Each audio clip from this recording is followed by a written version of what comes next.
Okay, and I shut my computer, so I don't even know what time it is. All right, welcome everybody to our special council meeting. Today is Wednesday, July 30th. What? 7:07. Thanks, I just sorry, we're getting a little bit started a little bit late. It is 7:07. We'll call the meeting to order.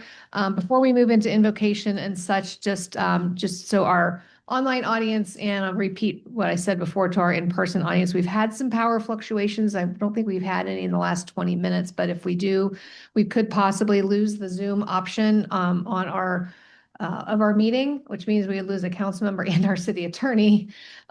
We will do our best to try to get them back on a phone somehow, but we may have some challenges tonight. So just be forewarned that we are aware that we may have to adjust along the way.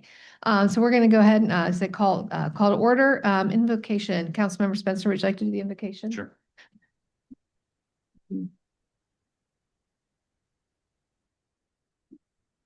Our Father in heaven, we are grateful unto thee this evening for this opportunity that we have to gather together as a community. We're grateful for the blessing it is to live in this beautiful area, and we're thankful for the safety that we are provided here in this beautiful city. We're grateful for this opportunity that we have to counsel together this evening, and pray that will bless us with thy spirit, that we may make wise decisions, and that we can come to good conclusions, and that we can seek for the best for this city. And these blessings and favors we pray for in the name of Jesus Christ. Amen. Amen. I pledge allegiance to the flag of the United States of America and to the republic for which it stands, one nation under God, indivisible, with liberty and justice for all. Bless you. Bless you. Thank you. Okay, we'll go ahead and take the roll call. Councilmember Van Orman. Here. Councilmember Kurtz. Present. Mayor Pro Tem Cargill. Present. Councilmember Spencer. Present. Councilmember Dunn. Happy to be here. Councilmember Kennedy. Present. All right, Councilmember Ball is out of state and I think out of the country maybe. So if somebody could make a motion to excuse her. Motion to excuse Councilmember Ball. Second. Okay, we have a second by Councilmember McMayor. This is gonna be a long night if I can't learn to talk. Second by Councilmember Van Orman. All in favor, please say aye. Aye. Aye. Any opposed? All right, motion passes. All right, we're up to agenda approval. Mayor will make a motion to approve the agenda as printed. Second. We have a second by Councilmember Kurtz. Those in favor of approving the agenda as printed, please say aye. Aye. Any opposed? All right, motion passes 6-0. All right, we're up to citizen comments. We have several here. If there's anybody in the audience who would like to make a comment in person, please fill out one of these half sheets that are on the table over there. Get them to Rochelle here at the end of the table. And if there's anybody online wanting to make a citizen comment, please send a note to our meeting host in the chat feature. We will get to those after in person. So rules are 3-minute time limit. Any topic still, we just ask that the comments be respectful. Please don't make please don't make it personal. Just just be respectful. I would appreciate that. Definitely a comment period, no back and forth. If we need to follow up with you on something, we will. So that being said, I just got this stack handed to me. So first up is Brad Hamblett. And please note, if you are a resident of the city, in the city limits of the city. I'm really doing good tonight. Brad Hamblett, thank you for allowing me to speak tonight. Citizen of Liberty Lake. Also sit on the Board of Trustees for the library. I would like to say that I believe that this meeting has been called unnecessarily. And I say that because on July 15th, there was a discussion about the library and the possibility of a bond or levy. And that discussion revolved around having a bond or levy. And it was decided at that time that we could not prepare, the city could not prepare in time for a bond or levy to be put up on the November ballot. And so it was decided or suggested that we move that to November of 26th. So to have an advisory vote is kind of surprising to me because it will go to a vote and the people will have their voice. It was decided July 15th that that's what would occur. They would have more information. As a matter of fact, both Councilman Cargill and Councilman Spencer both alluded to the fact that there was not enough information in the July 15th meeting to go forward. And I would contend that we still don't have enough. We have estimations for cost and going forward. There's a lot of things, a lot of moving things are going forward to make this happen. So the state got rid of these advisory votes for a reason. They're confusing. They confuse voters. The way they are worded are absolutely critical for any voter to be able to understand it. And they also said it's not a place for surveys, and what this amounts to is having a survey on a ballot. People don't understand that. They think they're voting on something. They don't know they're taking a survey. I would suggest to you that we have a survey tool in the city. It's called Zen City. I would suggest to you that that's a great option to use in this situation. We also have a community engagement committee, and they are also charged with engaging the citizens on these kinds of issues. And I would say that would be the avenue that we would want to go through if we really want to know, or if you want to know more about how the citizens feel. I think they've said that clearly before. I would ask you to really reconsider having this meeting. I know that won't happen, but if go forward and you put out an advisory vote. I'm going to have to stop you. Oh, yes. Heads Sorry. up. Yep. Thank you. Okay, next up, Kim Schmidt. Hi there, I'm Kim Schmidt, resident of the city. The term advisory vote has led to some confusion amongst citizens of Liberty Lake, so I would like to start by defining the term and providing some background. An advisory vote is a type of ballot measure that allows voters to express their opinion on a specific law or decision made by the legislator, but it is not legally binding. The outcome does not change the law, but it provides feedback to lawmakers. Advisory votes in Washington state were established following the passage of Initiative 960 in 2007, championed by anti-tax activist and highly controversial figure Tim Eyman. Critics argue that advisory votes are misleading, confusing, and costly, some calling them push polls or anti-tax propaganda intended to instill distrust in government.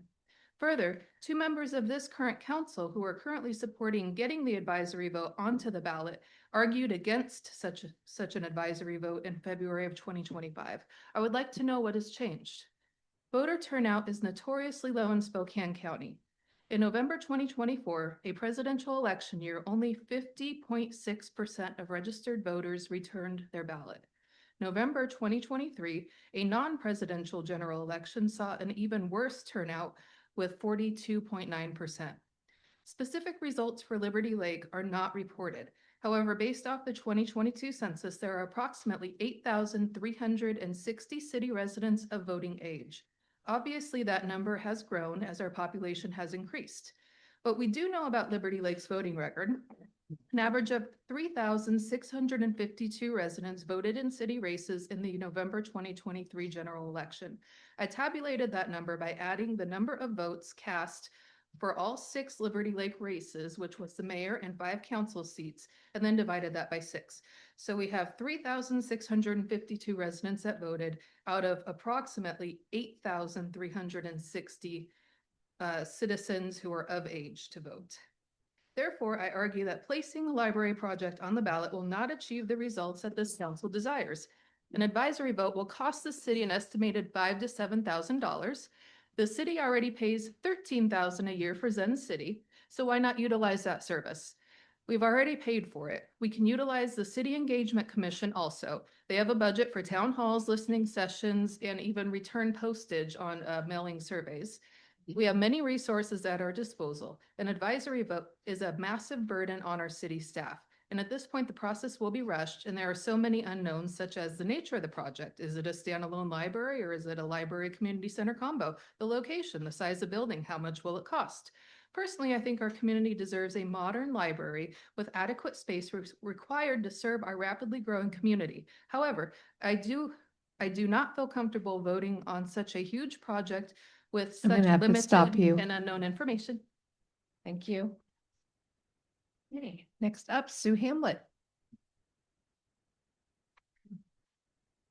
I'm here to tell a story. Once upon a time. Introduce we yourself wanted- and introduce yourself. Oh, I'm and- Sue Hamblin. And where do you I'm live in the Liberty city? Lake resident. Thank you. Right across from the park. You see me there flashing myself. Once upon a time, there was a space way too small for the community in order to get adequate information. We called it a library. And then there was a team of 4 who said, you know what? Let's keep moving the goalposts because we don't want a library. We want control. Very sad. There were 4 people on this group. One of them we called Jess. Another one goes by MK. Another one goes by Whoa. And then we have one also called Mr. Livingston. Now, this particular group of people kept moving the goalpost. First, they've obtained a building that they could simply remodel, make it really a nice place for everybody to be, at least adequate. But then the group said, no, we don't really want a library. Let's give them a real flashy opportunity.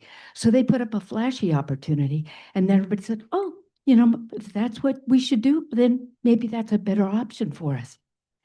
But you know what? They changed and moved the goalpost again.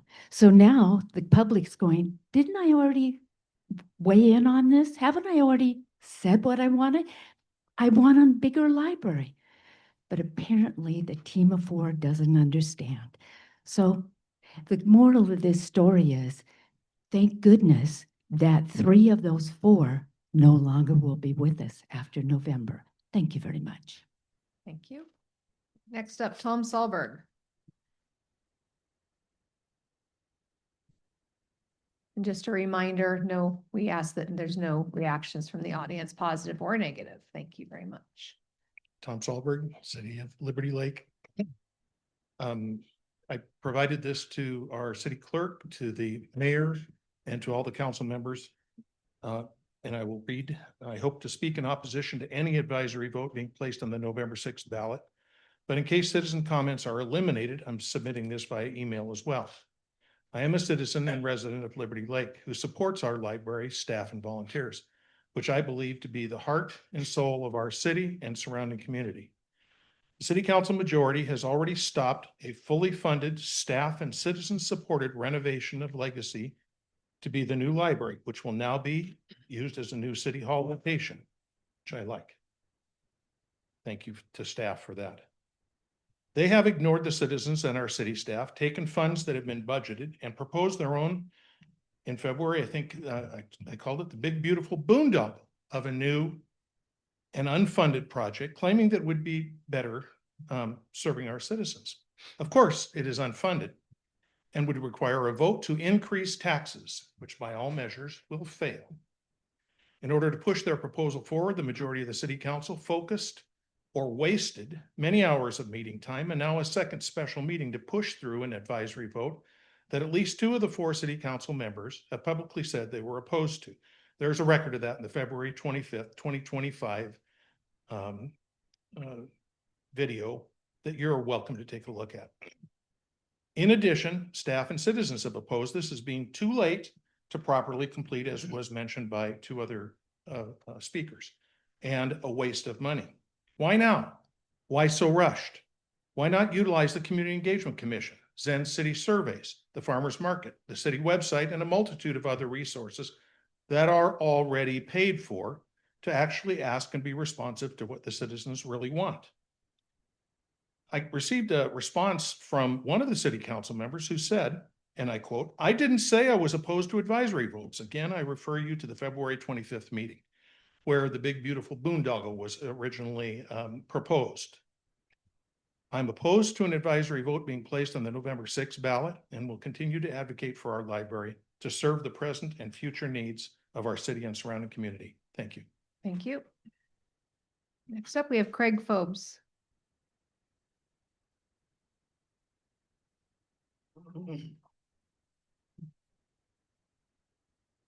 Greg Phobes, Liberty Lake resident.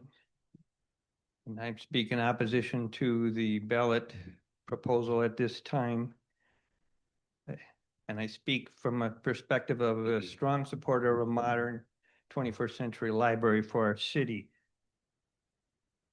As a preliminary, to the degree you're hearing repetition in some of the citizen comments, I invite you to take that as a point of emphasis rather than a point of irritation. The most charitable description of going forward on this proposal at this time is ready, fire, aim.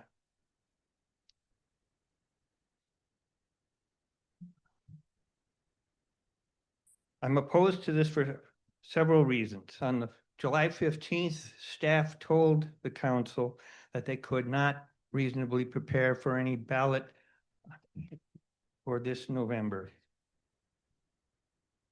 Second, the proposed design for the library is not completed. You don't know what the design is. You don't know what the funding is going to be. You don't have anything concrete to take to the citizens. The only question you got is, do you want a new library? And as some council members had said previously, that's like asking, do you want a new pony?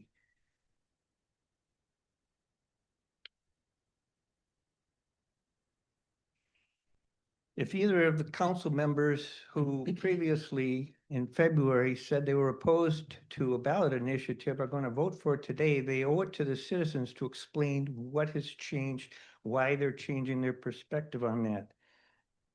Third, when Legacy Church was proposed for the library, the city obtained a sizable grant to facilitate that project, which grant has now been lost with the change of location. And there hasn't been any time to attempt to recover that kind of funding or grant funding from any other source at this time. And finally, as has been said, we have Zen City, we have much better mechanisms to get a broader, more comprehensive intake from the citizens over a longer period of time once you know what it is you're proposing with a concrete, finalized design and mechanisms for funding figured out. In short, voting to proceed with an advisory vote at this time, in my mind, can only be construed as a conscious setup for the failure of the library initiative. The people of Liberty Lake deserve better from their elected representatives. Thank you. Thank you. Okay, next up, we have Jerry Bishop.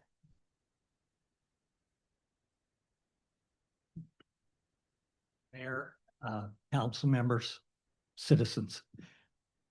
This is a now moment. This is a we moment. I have had the experience of going to the soiree for the library and seeing the tremendous response and love for the library in this community. And I think we were sold out at that. And I think if we'd had a venue that was much larger, it probably would have sold out too. This community has many times come before this council and in support of our library and been ignored time after time after time with the excuse that, well, it's just the people that showed up. There's so many people out there that don't agree with the people that actually show up. I feel like others have spoken about how they feel that this is a rush job to confuse, obfuscate, and with no purpose other than to confuse voters. If we had a solid plan to present to the voters, then it would be more meaningful for them to make their decisions. This is just blowing wind. Just blowing wind. There's nothing to gain from it except for to confuse confuse our citizens about what they're actually voting for. And I think it's time that this council start listening to the people that give them feedback and respond accordingly. This is a we moment. We expect you to hear us. Thank you. Thank you. Next up, Lynn Atkins.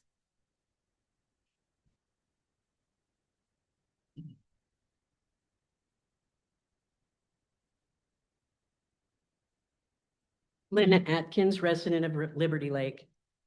Regarding an advisory ballot measure, I indicated at the last special meeting, there are many decisions that need to be made prior to bringing a vote to the citizens.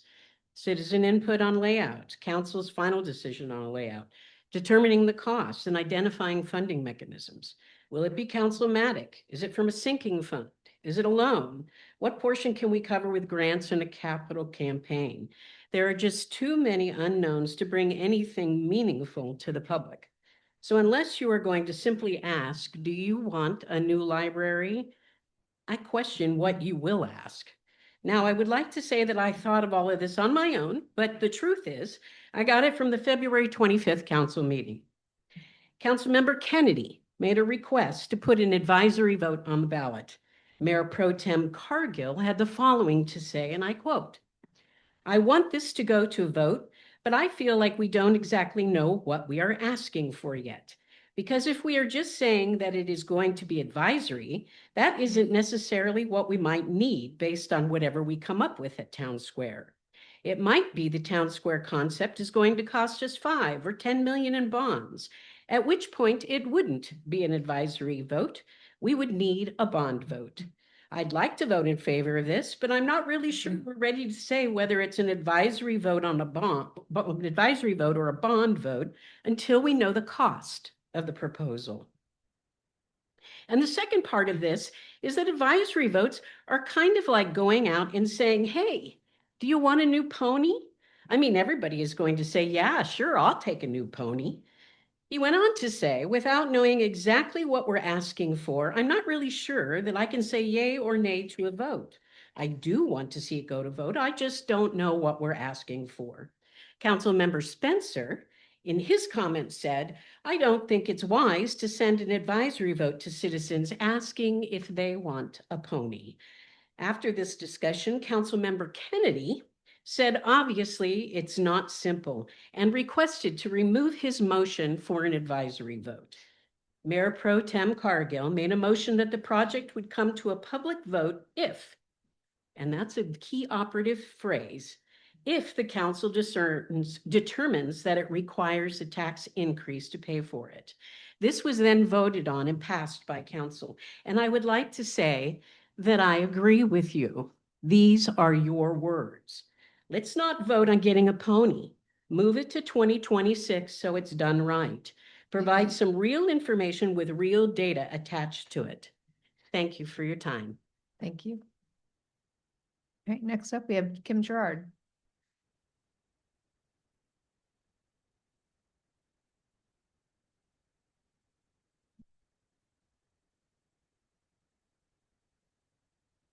I'm Kim Gerard. I'm a resident of Liberty Lake, a library lover, book lover, booted trustee, and follower of several Liberty Lake Facebook pages.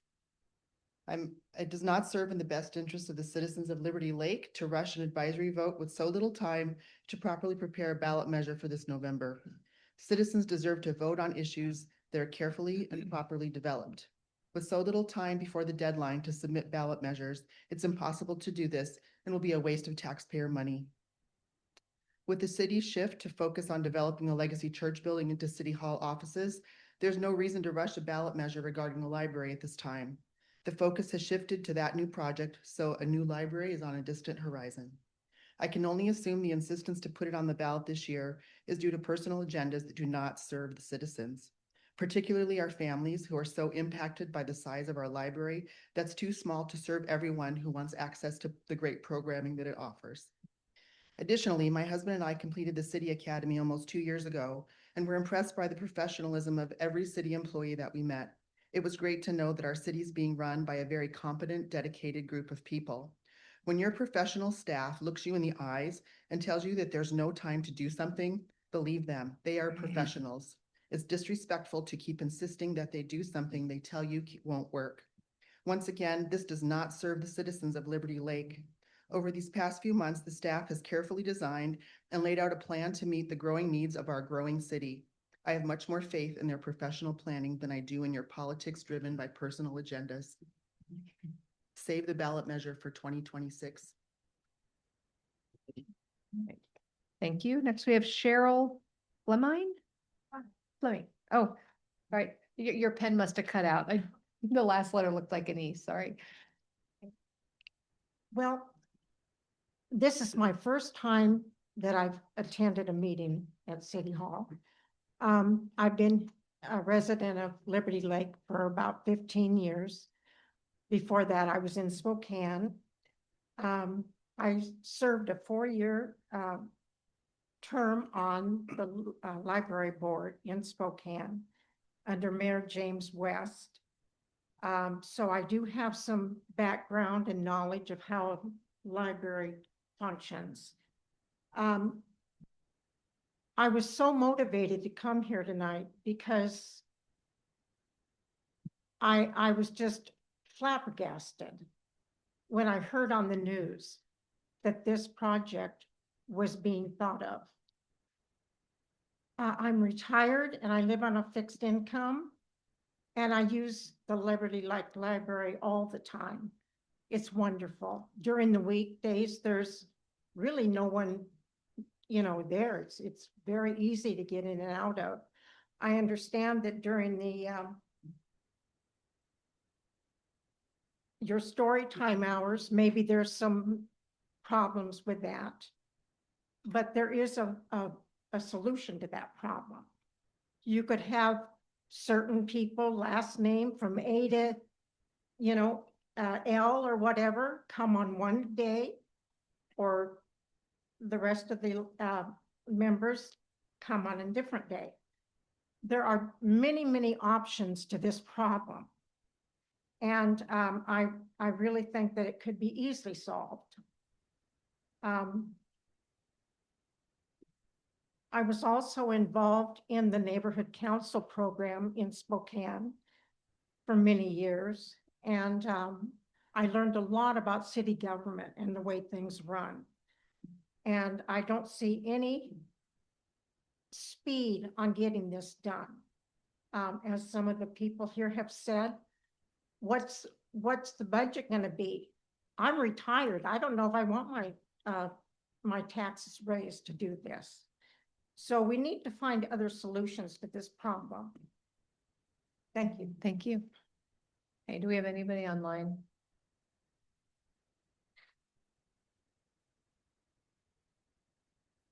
No? Okay. I do know we have several ones that were written in that we'll have Rochelle acknowledge now. Thank you, Mayor. We have received written comments from Tom Salberg, Lisa Mueller, Lynn Atkins, Petra Hoy, Robin Beckledal, Karen Berry, Joe Rogers, Jared Von Tobel, Shelley Smith, Sherry McBoy, Kim Schmidt, Craig Abby Schuster, Kim Gerard, Mary Helgeson, Patricia Botkins, and all written comments addressed the library item, Mayor. Great, thank you. Point of Right, information. Councilmember Kurtz. One of the citizen comments mentioned February 25th, this point of information. Yes. And that this council had already voted on putting this on the ballot in the future. And I wanted to understand exactly what we voted on word for word. Because my question is, if we've already voted on this, I don't know that we can reconsider it tonight. I believe, Lynn Atkins, was that you had that? Yes. Do you have that quote by any chance? Sorry, I don't normally go back and forth with the commenters, but if you happen to have that. And I want. The exact, but Mayor Pro Tem Council made a motion that the project would come to a public vote if the council determines that requires a tax increase to pay for it. I recall that as well. And we voted on that. I can't say at this point without having internet access to confirm. Bummer. But I guess that would be my point. If we've already voted on it being on the ballot, if there's a tax measure added, I guess my question would be for Sean as to whether we can reconsider something that we've already voted on. Sean, I guess I'll agree with Mark. I don't remember specifically what was said, but if you're talking about a ballot measure, that would be a different voting mechanism. It would be a ballot measure in that circumstance would be a binding vote.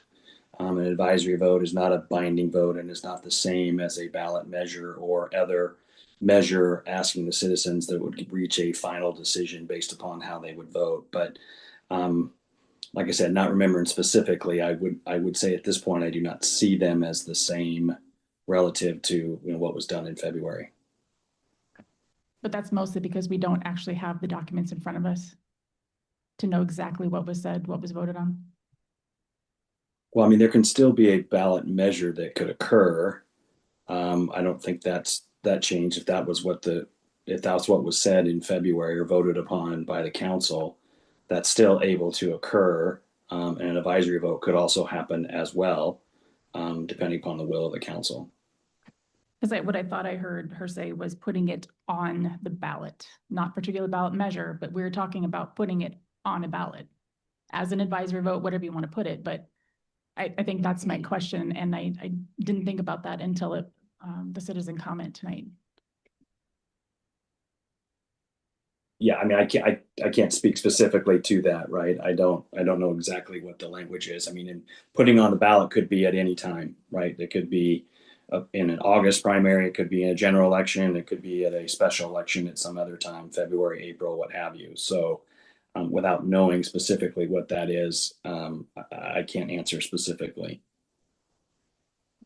So I can tell you that it wasn't on the agenda because that was a special meeting that was called to review design proposals. And so that was a vote that was taken during the course of that meeting. And so we would have to review the video to know what was motioned and what was voted on. And we can't do that right now, unfortunately. Okay, who's got something on? Can you please turn it off? Oh. All right, well, I can't really hold up. It sounds like Sean's made the determination that doesn't. He made the determination based on not having information. If we have the information, I would like to hear it and resolve the issue if we could. So if that's Sean. allowable. So do we have it or not? Yes, sir. I've got a question on this. Regardless of whether we voted to move this to a citizen vote, I'm certain we didn't give a specific date. I think the intent of that vote was simply that if we are going to increase the taxes for citizens, that we are going to send it to a citizen vote. Right, That and was that the has not intent. been determined. That was yet. the intent of the vote. But even if we had, well, one, I know we didn't specify any specific date because at that time, and even there was questions that came up in citizen comments about, well, what's changed between February and now? Well, the difference is we were hoping to have something to send to the voters, a full package to vote on, and we don't have that. So every year budget time, we vote on a budget, but we can always change that going into the new year. There's nothing that binds the council against a previous decision if they decide to bring that back up. So I think this is a moot point. Sean, because I know we're off agenda right now, but. From the standpoint of moving forward, Yeah. I mean, I don't. I mean, from the standpoint of what was there, I mean, obviously councils can change their mind relative to action. You're not precluded from being able to take action. And, as it relates to specifics, as Jed may have mentioned, if there wasn't, especially if there wasn't a specific time frame or If it is how he indicated, then you're talking about just putting on the ballot if there is going to be a tax increase and then have subsequent conversations. But again, councils are not precluded from taking action subsequently if they think there's another course of action to take. And again, I don't see a funding mechanism by way of a ballot measure to see what the citizens will accept or not as being the same as a non-binding advisory vote. So we should just go ahead and move on with the meeting. Well, that's up to the council, but I don't think there's an issue relative We to don't have a this motion. issue. We don't have a motion. I was just asking for your Right. Okay. Mayor Pro Tem, and then we need to move on. So here's what the meeting minutes say from that meeting in particular, which it's very very relevant to what we're talking about tonight, because there were 4 council members, Kennedy, Spencer, Cargill, and Van Orman, that voted in favor of sending this to the public. And the motion was, if the council determines that it will take tax increase, then we would go to a vote. As Councilmember Spencer said, that was basically a motion that talked about if we are going to increase taxes, we would for sure take it to a public vote. But the interesting part about that is that there were 3 council members who voted opposed to even that concept, that we would go to a vote, which is part of the reason why this conversation tonight is so important, in my opinion. Yeah, Thank you. and just a side note, nothing has been discussed and nothing has been determined about raising taxes. Okay, just make that clear. Okay, we'll go ahead and move on. Reports and inquiries, we've got a quick report from the city administrator. Thanks, Mayor. This is just an opportunity, since we're gathered, to remind people that Barefoot in the Park is Saturday, starting at 10 a.m. Pavilion Park. See you out there. Nice PSA, thank you. All right, so we are up to the workshop discussions. I normally do not do this, but I'm going to. I'm going to speak on the topic, and then I'm going to turn it over to Mark and Sean, and then we'll proceed with the workshop. I'll start by saying it was all I could do not to take an anxiety pill before I came here tonight. I am unbelievably frustrated with the misinformation and the incomplete and the incorrect information that is being spread out there on social media. There are people who don't live in the city limits who are trying to rile people up, spreading wrong information, fear mongering. You know, your taxes are going to go up. This is going to happen. That's going to happen. You know, I love the public input. Yes, everybody who lives in this community is entitled to their opinion. But in this case, this would be a vote of the people who live inside the city limits. And to have people from outside on either side weighing in on this is disingenuous. We need public engagement first. Having an advisory vote, one line on a ballot with a very limited amount of space to explain what the question is so much less effective than our public engagement process. Having meetings with residents, having town halls, having those meaningful conversations where you can dig deep, ask the questions, and get the answers. One line on a ballot or 2 lines or however many words it is not going to explain it. And from my experience, when we have something like that on a ballot, whether it's us, Spokane, the state, whatever it is, most of the people don't take their time to educate themselves on the real facts. And that's what we're going to face here. If we put something on this November ballot as an advisory vote, we're going to have a very limited space, whatever the question may end up being. And people are going to just read that and go with it instead of informing themselves and educating themselves and picking up the phone and talking to people who know the facts about what's going on. Once through that public engagement process, the council decides on the floor plan or the layout, then we know what approximately the cost is going to be. Then we know we can go out and we can start applying for grants. We can start working with corporate sponsors. We can start getting donations. And it could be that $15 million comes down to 10. It could come down to 8. We don't know. And at that point, if it does, we look at the budget, we look at our future revenue flows. You know, it could be and it could not be. I don't know enough. None of us know enough that it could be that we can cash flow the project with the current revenue streams. We don't know. I'm not promising that's going to be the case, but I'm not promising that it's not going to affect taxes either. We don't know. And at this point, to go out to the public with this little information and all the hold my tongue, all the stuff that's out there is just disingenuous and it's not going to give a true picture. And I just see this as an attempt to kill the entire project. Off my soapbox, I'm going to turn it over to Mark and Sean at this point. Thank you, Mayor. And we're going to start, Kyle's going to present some information about the process, just to make sure everybody's aware of what the requirements are, what the timelines look like. And then obviously, Sean can help provide some additional context about this specific conversation that we're having tonight. So Kyle, take it away.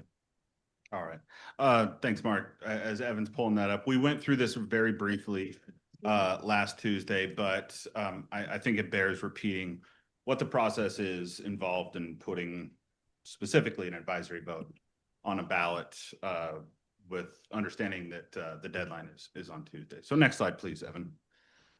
So this is from the county website. And so obviously, I think everybody in this room knows the resolution filing deadline to put a ballot on the November election is close of business for the auditor's office on August 5th. And so we are at 4 p.m. So we are working backwards on any potential solution the council decides, knowing that date and knowing what has to happen between now and then. Next slide, please, Evan. And so what's included in a ballot measure is, we've all seen these. It's a statement of subject matter. We have the identification of the legislative body. So the City of Liberty Lake adopted resolution such and such concerning an advisory vote. So we are including all of these things in a resolution to really kind of lay the groundwork for our city attorney to then put together an explanatory statement that really identifies what the voters are seeing. And so the council can provide direction, they can provide exact wording, but all of these things will be included in some form on that resolution, followed by obviously the voting question. Should this proposition be approved, yes or no? And I see that the word limit for the explanation is 75 words. Yeah, 75 words. So yep, the subject matter is 10 words. Explanatory statement is 75 words, and then followed by the voting question. Next slide, please. Along with the information to be included on the actual ballot itself are the pro and con committees that are formed by this resolution as well. Council for each ballot measure will appoint 2 committees, a pro and con committee. The pro committee is made up of citizens, 3 citizens residing in the jurisdiction to prepare arguments in favor of the measure's approval.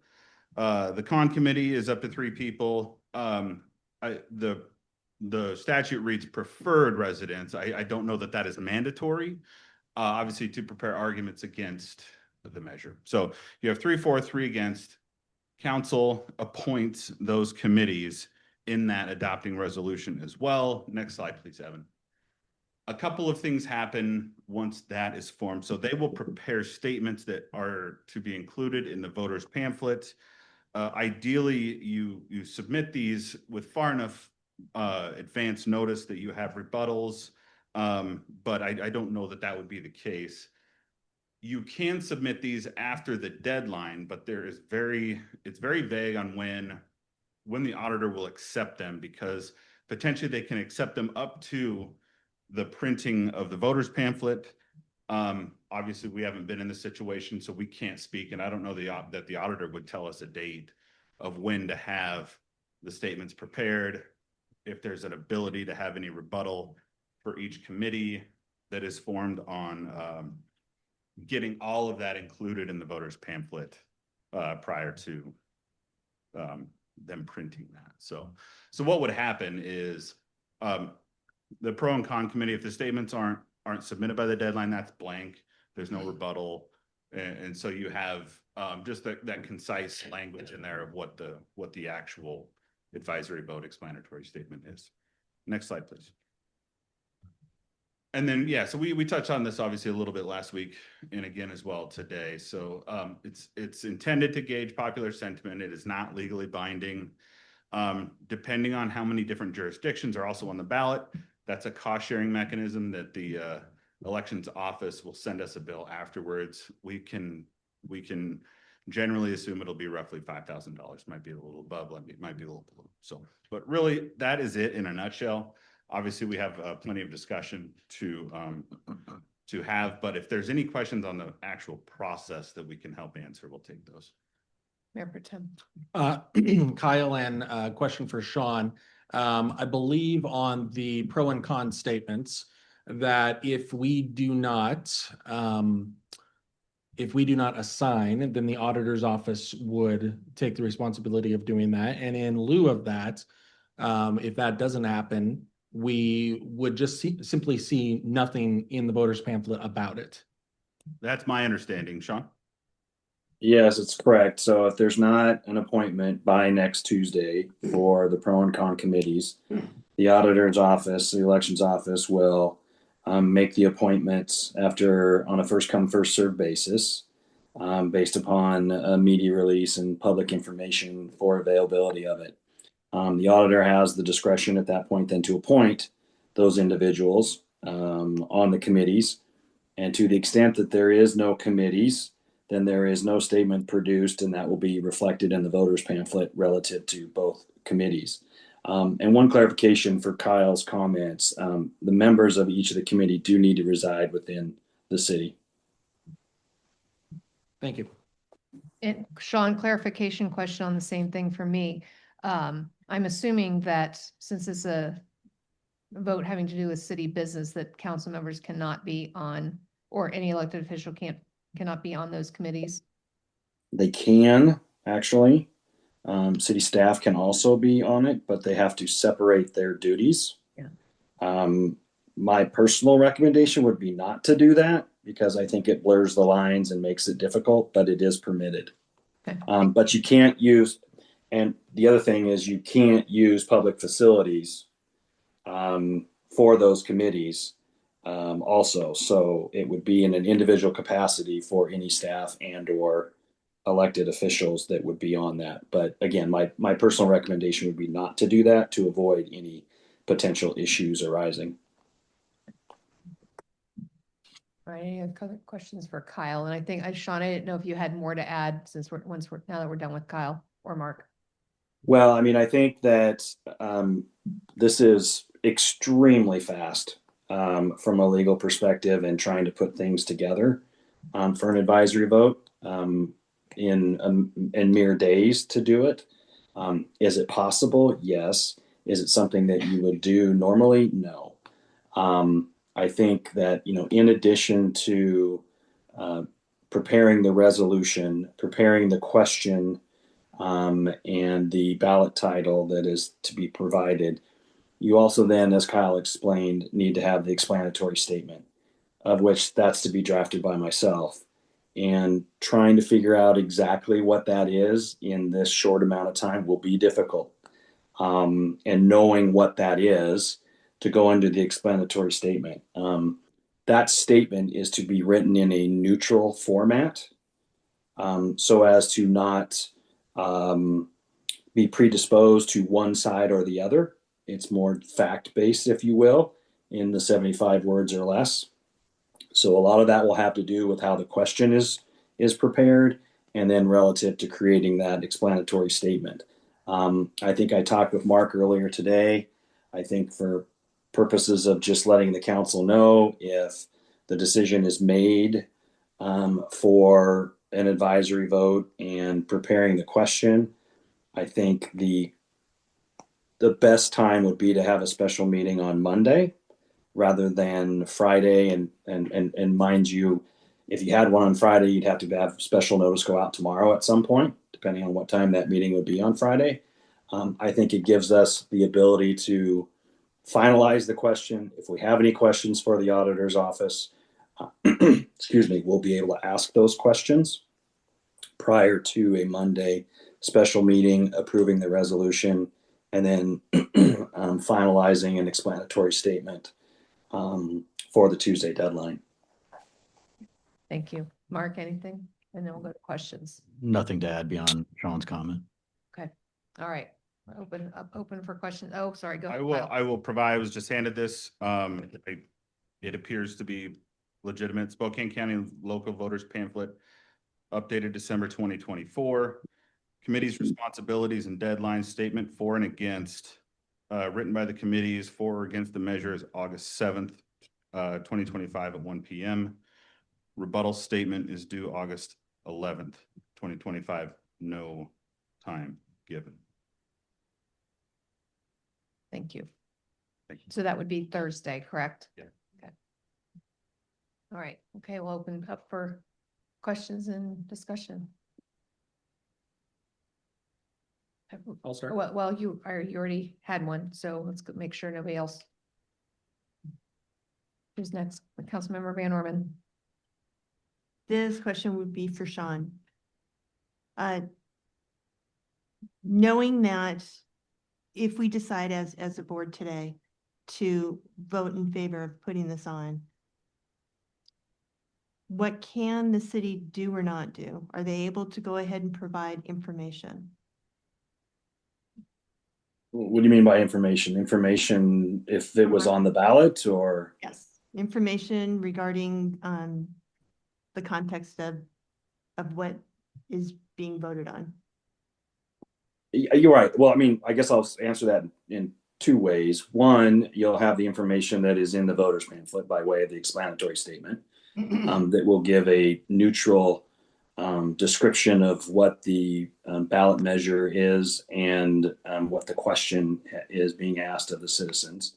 And then certainly between now, I'll call it, and the general election, that certainly there can be information provided relative to, that ballot measure, if that's what you're asking.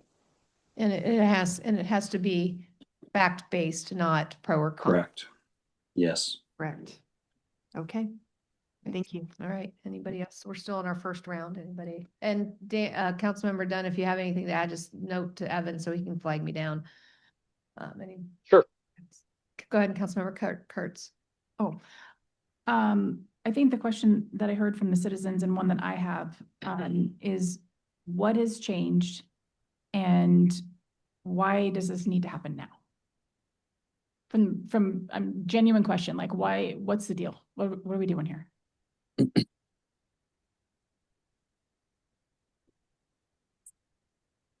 Well, I just got through speaking, so do you want me to speak again? Well, I just, Councilmember Kurtz asked a question, so we'll have to divert from my tick marks. Your tick marks? The reason why I wanted this brought up is several things, especially in looking at all of the information that was given to us by the write-ins, by social media. A lot of the information was misunderstandings, and I get that. When the mayor was talking about that, she's absolutely right. My biggest thing is making sure that we are very, very transparent in this, if we're using taxpayers' money. I want to make sure that people know when we purchased that 6.4 acres of land at Town Square in 2005, that we had this in mind, what to put there.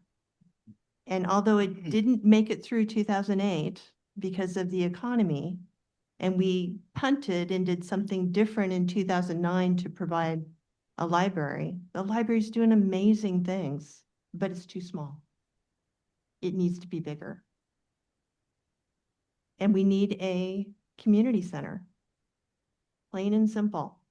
We need something large enough. Nothing in the city of Liberty Lake right now can handle. We have no hotels that have anything large enough. We have nothing other than the hub to be able to provide a space up to 400 people. I think the other thing, if I'm really going through my notes here, looking at how we funded the library to begin with. I don't know if many of you understand why we're a municipal library. we are a municipal library because we actually pay for the library out of the current funds. We have less per thousand on property taxes than even our adjoining neighbor, Spokane Valley. We're actually 22 cents less than they are. I do not see us needing to go out for an additional bond to raise taxes. That's me. I've been here since day one, and I've seen how we paid for the facility that you're sitting in right now. Councilmember Warren, just real quick, I know we're trying to get Councilmember Kurtz's question answered, and you might, has that answered your question, Annie, or are you still looking for more? Because it felt like you were kind of going off a little bit. Well, I'm wondering, maintain the order. like, what's changed? We still don't have any more information other than kind of general draft proposals. One of the comments that was made before was that we shouldn't do anything until we have our master facilities plan approved. And there's a vagueness, and I don't even know what question we're asking. I mean, I think that we need to talk about that tonight. But it doesn't seem like anything has changed between February and now, but yet we're in a rush. And at the last couple of meetings, we've talked about, we're going too fast, and we're still going really fast, even faster than that. So I still am curious from everybody else, what has changed? So Why do we need to do this now? We'll stick on that path. So does anybody else want to address Councilmember Kurtz's question, Mayor Pro Tem? So there are a couple of things that I'd like to say about this. First of all, there's been a lot said about the February 25th meeting, and I hope people will go back and actually listen to what was said at the February 25th meeting. It was very impactful in terms of my position on this. And I think it was also very telling that at the February 25th meeting, we had a vote about whether we would like to see this go to the citizens, and only 4 members of the council said yes.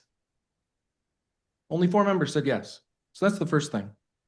Second thing was that when I was talking about advisory votes at that meeting, I said very specifically that I didn't want to just go out and ask people, as has been quoted, whether they wanted a new library or wanted a pony, as it's been quoted.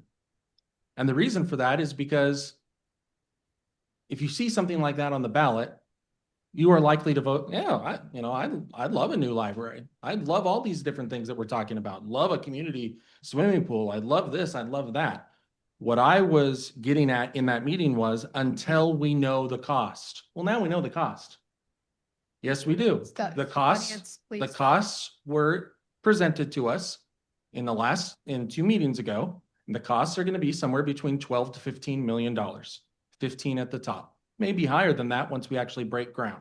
But we've been given the costs. We know generally what the costs are going to be. And Councilmember Kennedy has the brochure right there. That gives us the costs as well. And I also said if an advisory vote would be better than nothing.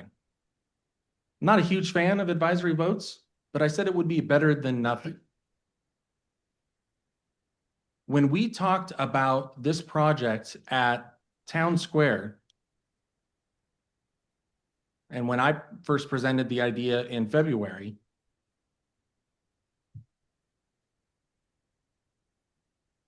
my thought was that this would always go to a vote. I have real doubts about whether it will ever go to a vote if something doesn't happen this year. I also think it's important to remember this point.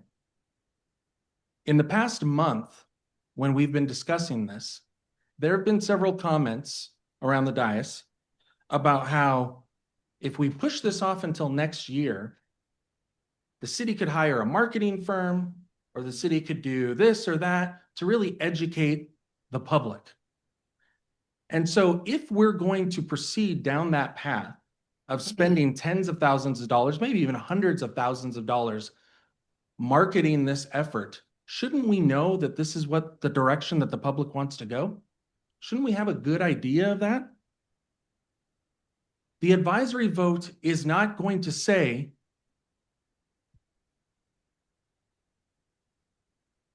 that it has to be done here, it has to be done at a specific time, it's going to be this, it's going to be that. It's not going to be a specific binding vote.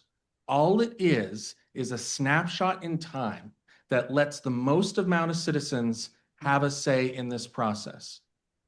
Mrs. Schmidt brought up the number of residents who voted in the last election, 3,600. I tell you what, I would love to have 3,600 people weigh in on this process, as opposed to 50 at this meeting, or 60 at another meeting, or 100 at another meeting, or some survey that we may have put out that only a certain amount of people responded to. I would much rather go out to almost a quarter of the community and have a quarter of the community, more than a quarter of the community, weigh in. And I think that's an important factor in all of this. The other thing I will just quickly mention is that, you know, a lot has been said about, well, you know, we don't know if we're going to have this amount or that amount, or we don't know if we're going to have grants or corporate sponsors. We've been talking for a long time about grants and corporate sponsors, and we haven't seen anything come through on a grant or a corporate sponsor. If we had done what many people in this room wanted to do a year ago, we would be talking about moving the library into a building that was not sufficient for the library. Thank goodness we didn't do that.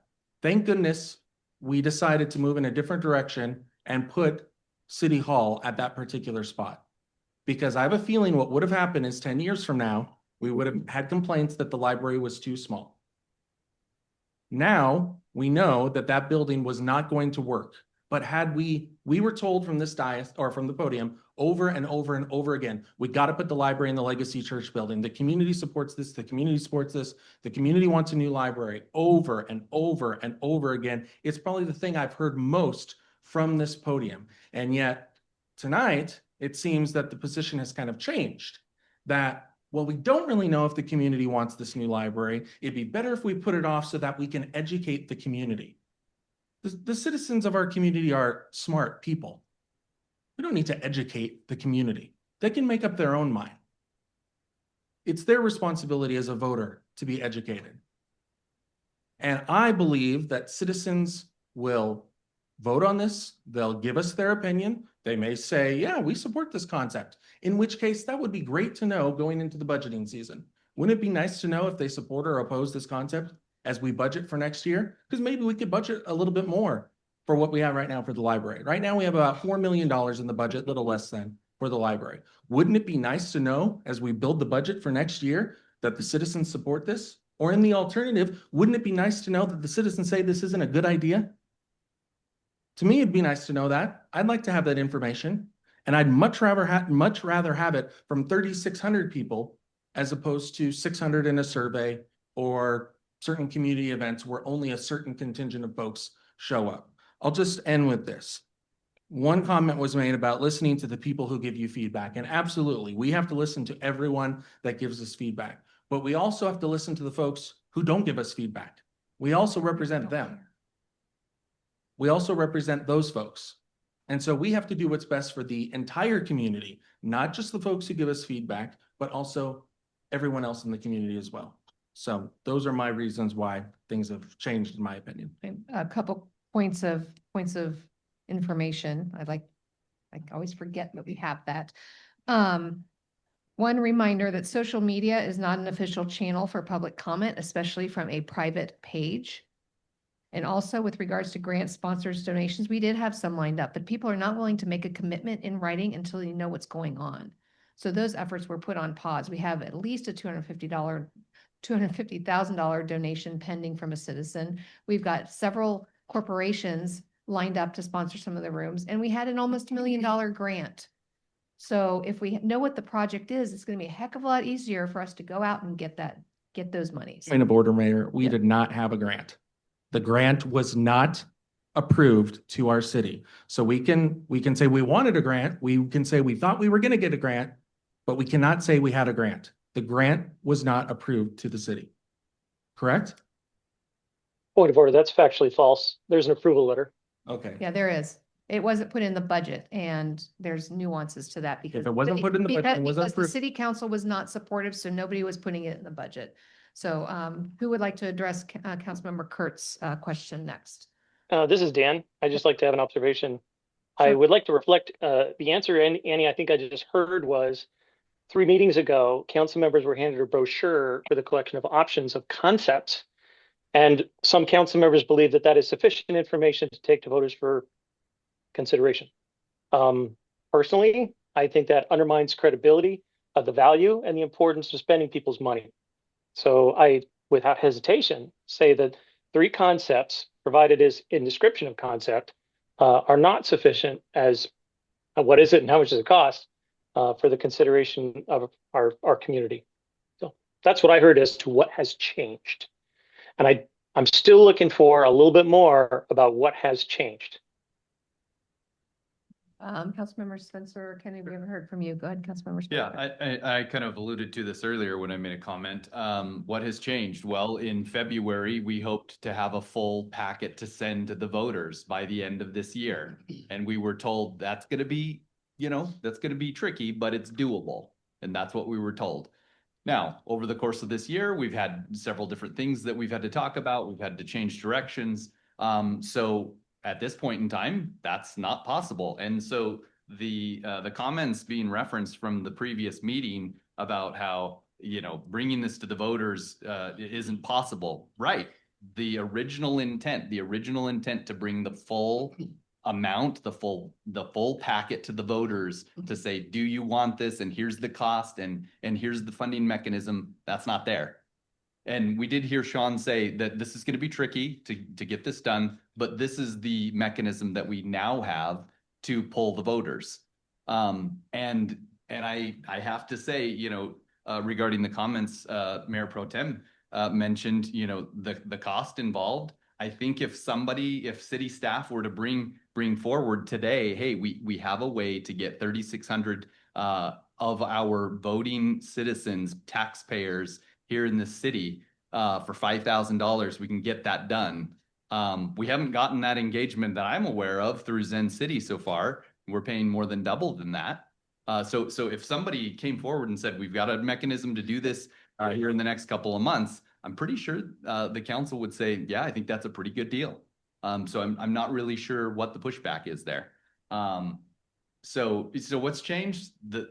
The fact that we don't have a full packet to send to the voters, that's what's changed. So like Mayor Pro Tem said, okay, so what's the next best thing that we can do to find out on this? We are going to go into budget season. We are anticipating hopefully next year to be able to take a full packet to the citizens, but maybe the citizens don't want this.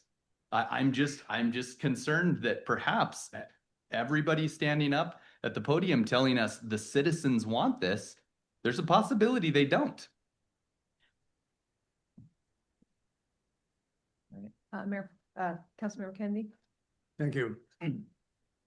Such a popular subject that we beat to death for years and years and years. The city started out many, many years ago to have a vote in 2008 to be able to get something accomplished in that land over there. It went down for different reasons where we don't have to keep beating that horse up. In 2009, it came about again. It came out at one point it was given to the citizens to be able to get a building, to be able to put the library into it. The citizens voted that down. They said no. And yet in the wisdom of the council at the time, they made a decision on their own that we're going to do a councilmatic bond. And they ended up saying, that's why we have the police department. That's why we have the library we have right now. So even though the citizens said no, even though the citizens said no, the council had a majority that they bought that building where we have the facility for the library and the police department right now. Then we went in 2016 and it didn't pass. Then we brought it back in 2017. To be honest with you, I don't see anything has changed. I see nothing has changed. I see, for me, it's a continuation of how do we get a community center, which if we get the community center will guarantee the future of the library to always be there. If we just have a library and no community center, at some point, we're not going to have the revenue we think we have when we start cutting, as many cities have done. The things that usually go is a library and pools. But if we give the citizens some place to meet where they have that is theirs, we can tie the library to that, and the library will perpetuate forever. Forever. That's the vision that I had when I ran. It's the vision I had when I ran the second time. It's the vision I had when I decided to run again to fill out the last 2 years of the term that I had had and I stepped down from. Now, what I hear is that we don't know what this is going to cost, but we do know what this is going to cost, because for over a year now, we've heard citizens come forward and say, we've had community engagement, we've had meetings at the farmers market. We have all these individuals that want this. This is what the citizens want. I hear that and I believe that. And I go, I talk to the citizens and they do want a community center. They do want these things. But how do we get that and be able to maintain it for a long period of time? But then what happens is, who makes that decision is it has to be the citizens. They have to have some skin in the game. And the only way we can do that is to put it to a vote. So I was instrumental in pushing towards put this to a vote. I never used the word advisory vote up until that point. My point was give it to the citizens for a vote. And I've said repeatedly is that the people have come forward telling me is that, Mike, this is what the citizens want. This is what they want. And I've said, you got me. I agree with you. This is what they want. So let's give it to them and make that decision. So we put together the information. As it turns out, we don't have enough time to be able to get that to them. And what were we going to give to them? It would have been the dollar amount what would have cost. Now I hear in the audience saying, we don't know what's going to cost. We do know what's going to cost because we have this report that shows what the dollar amount is. We also have current information, hardcore information, what it costs to build a library, very recent, within the last 18 months or 2 years in the Spokane Valley. That library is 28,000 square feet. Of that 28,000, there's 2,600, almost 2,700 feet that is a community center. That puts about 25,000 in the library. And that covers a population of 100 and some thousand. Now, I brought this up in the last meeting, and it was quickly pointed out, well, there's other libraries that they can draw from. Well, think about that statement. We also have those libraries to draw from. So we do know what the costs are because that building costs $535 a square foot to build. We've already been quoted, according to what we spent a lot of money on, what the square footage is going to be. So we have 75 words that we can put out. If we would have gone to the council of the citizens for a vote, we had 75 words and we would tell them what it is, how we're going to pay for it, and what's proposed. An advisory vote for 75 words is going to be the same thing. It's basically going to be, this is what we're looking at, this is the cost, this is the square footage, and this is what we're interested in doing. Now, why I'm more comfortable with an advisory vote is it's a direction for the citizens to say, yes, I'm interested in this, or no, we're not. If they say, yes, we're interested in this, what it does is it allows us to continue to move forward for all these meetings and everything like that to determine how we're going to do this. Well, let's say the citizens say no. It doesn't stop there. The citizens say no, what it allows us to do is to get, okay, let's get more serious how we're going to get a community center. How we're going to raise the money, things of the sort here on it. If we vote tonight, give this to citizens, it's a non-binding thing, but it shows an opinion. Now, at the same time, we have individuals that come forward. Before this meeting, I had close to half a dozen calls from individuals saying, Mike, this is what the people want, this is what the people want. But if you give it to the people, they're going to say no. How is it on one hand, there's a support of people in this room who tell me this is what they want, but don't ask them. I'm very comfortable moving ahead with this advisory vote. The thing that cinched it for me absolutely burned in my brain why I'm voting for this tonight. And some of you, I'm not worried about you closing your mind, but I think you've done it a long period of time, was this. The vote that this council voted on was to give it to the citizens for a vote. We were not talking about at the time what it was going to be, the square footage of the dollar amount. It was simply this council was to vote on, should we give this to the citizens to vote on? 4 said yes. 3 said no. What do those 3 no votes say? To me as a citizen, it says, we're not interested in what you think. We're not interested in your opinion. Because yes, you have a vote and yes, you have a voice, but in this one, you're not going to be involved. Why? Because we voted no to not hear from you. I'm concerned, very concerned, that this next year, the way the direction this council is going, this will never get to the citizens. It will never get to the citizens because we already have 3 council members that have said no. Not to the concept. No, we're not giving it to the citizens. Thank you. All right.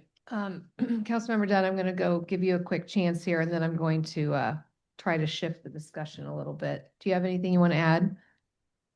Just that I resolutely believe there is no definition of cost to a project right now. And any suggestion that there is really reflecting a fundamental lack of understanding of municipal construction.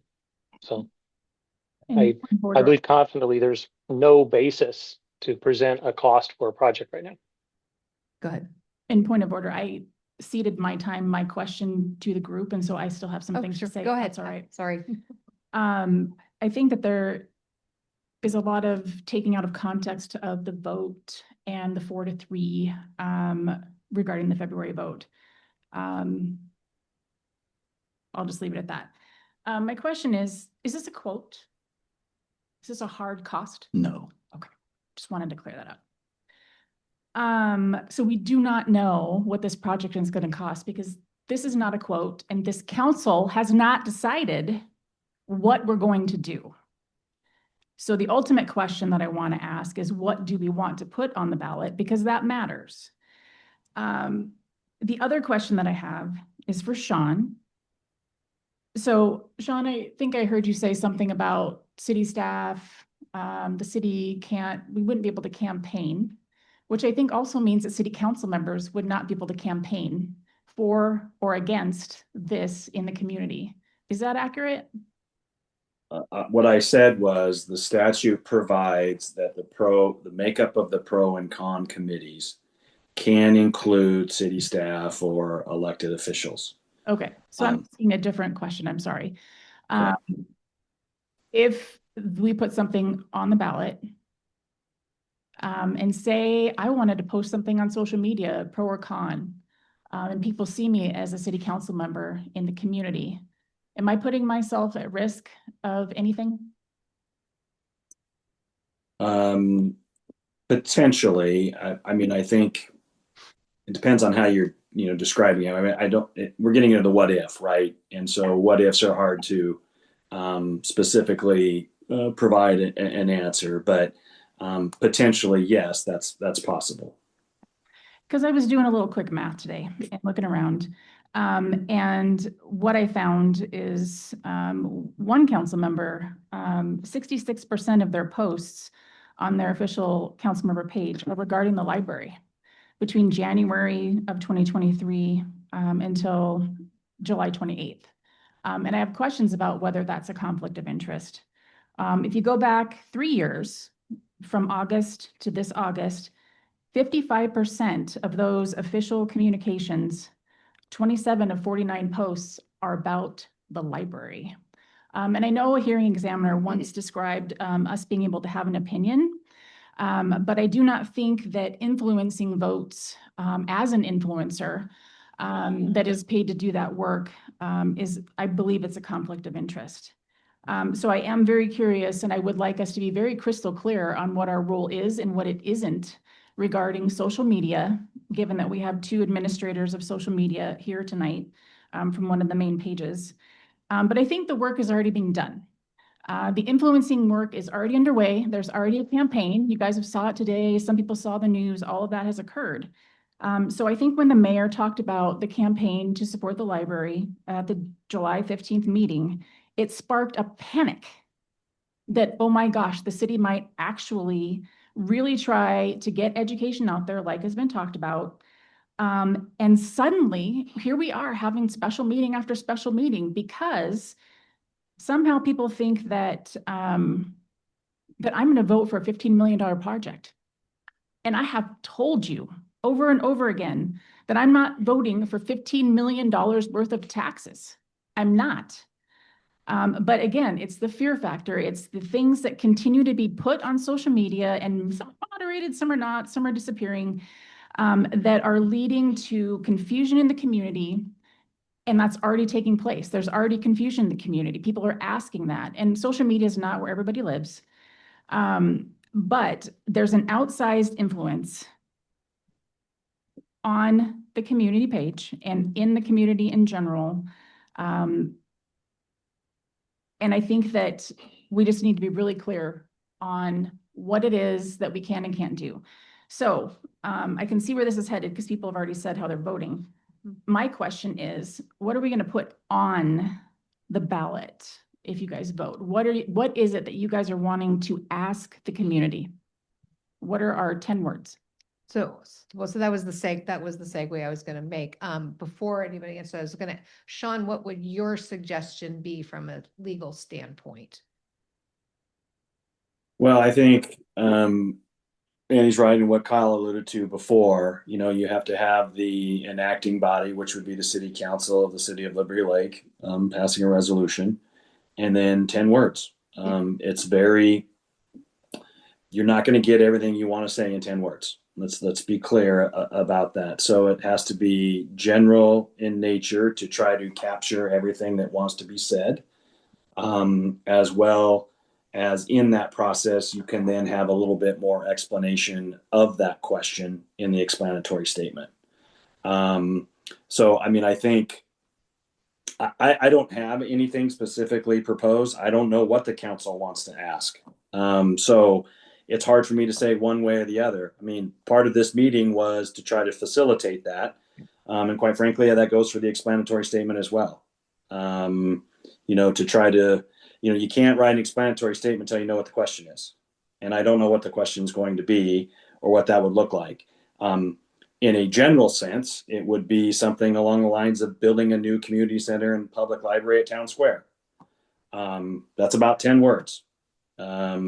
And then your explanatory statement would go from there. But I don't have anything suggested because I don't know what that looks like. All right. So we can kind of, I know some people have some things in their heads.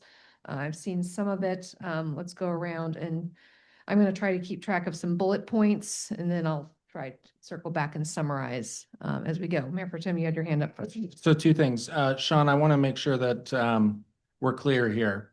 The statement of subject matter is what is the 10 words. The question, as far as I understand, is not unlimited, but it is larger than that. 75. Yeah, so you have, what you have is you have the subject matter, which is the 10 words. Yep. So potentially the city council's calling for an advisory vote to determine whether to build a new community center or public library at Town Square, something like that. Okay.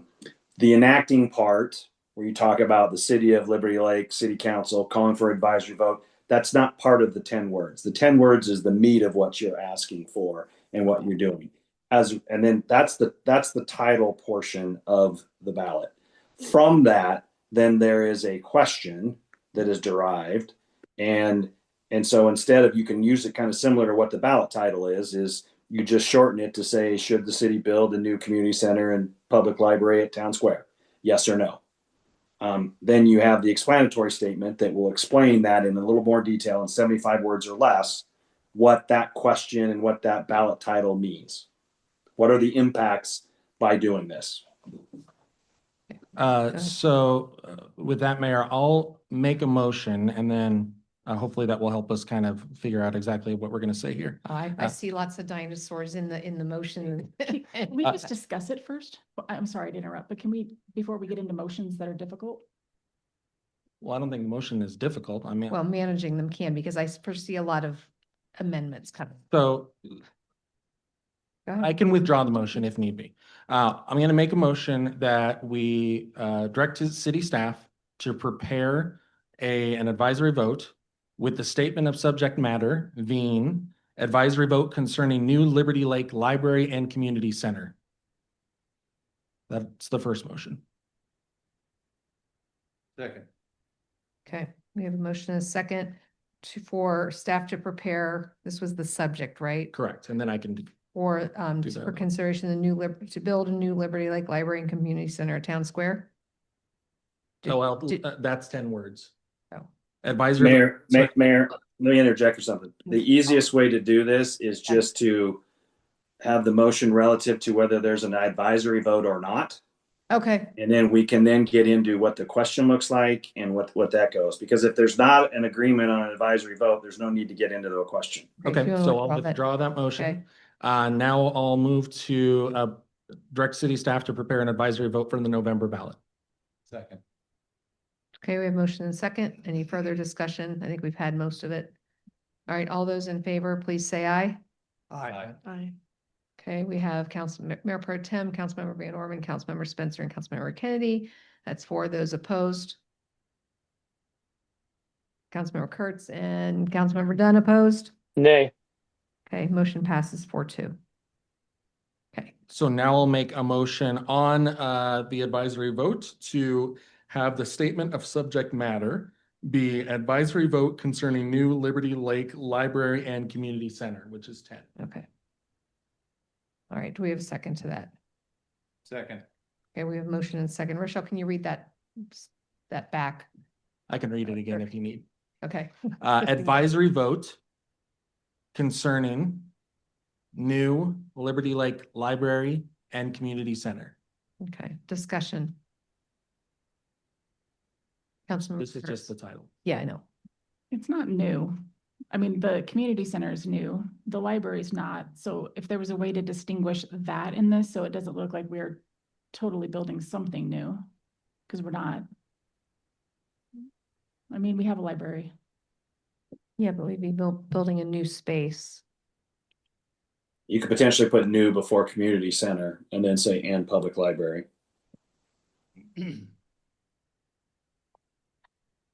I'll keep the motion as is because it is a new Liberty Lake Library. It's a replacement. So we could say replacement, but it is a new one. It's going to be brand new. It's going to be a new location, everything. So I think new stands. That's my opinion. Anybody else? Not hearing any?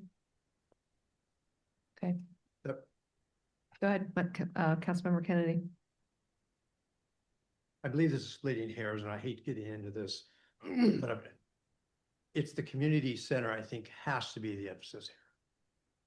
We have a library. I agree with Councilman Kurtz on that. We have the library. If we build it new, it's going to be larger. It's going to be updated. But what we don't have is a community center. The emphasis has been, in my opinion, for years, we need a community center.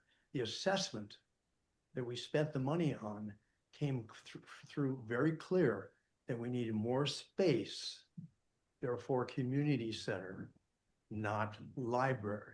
The library will grow along with that. So it's a verbiage thing for me. So are you asking to flip flop the order that's in? Yeah, community center, library. So the suggestion would be build a new community center and Liberty Lake Library? Any feedback? Is that a motion? Go ahead. Sorry, Dan, you cut off. Is that a motion? I think it's just up for discussion. I think we're just discussing right now. Feedback on Councilmember Kennedy, because we had a suggestion from Councilmember Kurtz, we had a suggestion from Councilmember Kennedy. Any further discussion? We don't have any motions yet. Go ahead, Councilmember I think Kurtz. my only discussion about the title in general, and I know that we're not able to separate them, but I think there's different people who would be in favor of a library as opposed to a community center. I don't know that everybody shares the same vision of a community center. We had the assessment done, but I think it unfortunately lumps everything together and there's no distinction, which I think is some of the information we were hoping to gather during the community engagement process where we could talk about those things in detail. Yeah. Unfortunately, they're kind of a package deal right now, so they both need to be on there. So if we don't, go ahead, Councilmember Kennedy. Thank you. Once again, the emphasis is on the community center. We've had our Well, librarian. For come you, it forward. is. Yeah, sorry. I'm sorry. Go ahead. We've had citizens come forward. We've had committees come forward. When the assessment come forward, it was on, we needed more space for the events. And that's what we've been talking about for a long period of time. That's why for me, it's always been the emphasis is on a community center. We don't have that. The community center, I'm reiterating myself now, is in conjunction along with the library, which enhances the library, and the library enhances community center. I'd like to ask Library Director Jandy to come up to the microphone if she would, please, and clarify what the needs are with regards to the library and the space. Sorry, I'm asking you to go by memory. So are we talking about the 2019 assessment or are we talking about the recommendations that I brought? Recommendations. So the recommendations for the last meeting are for a library for our growing population of 22,000 people.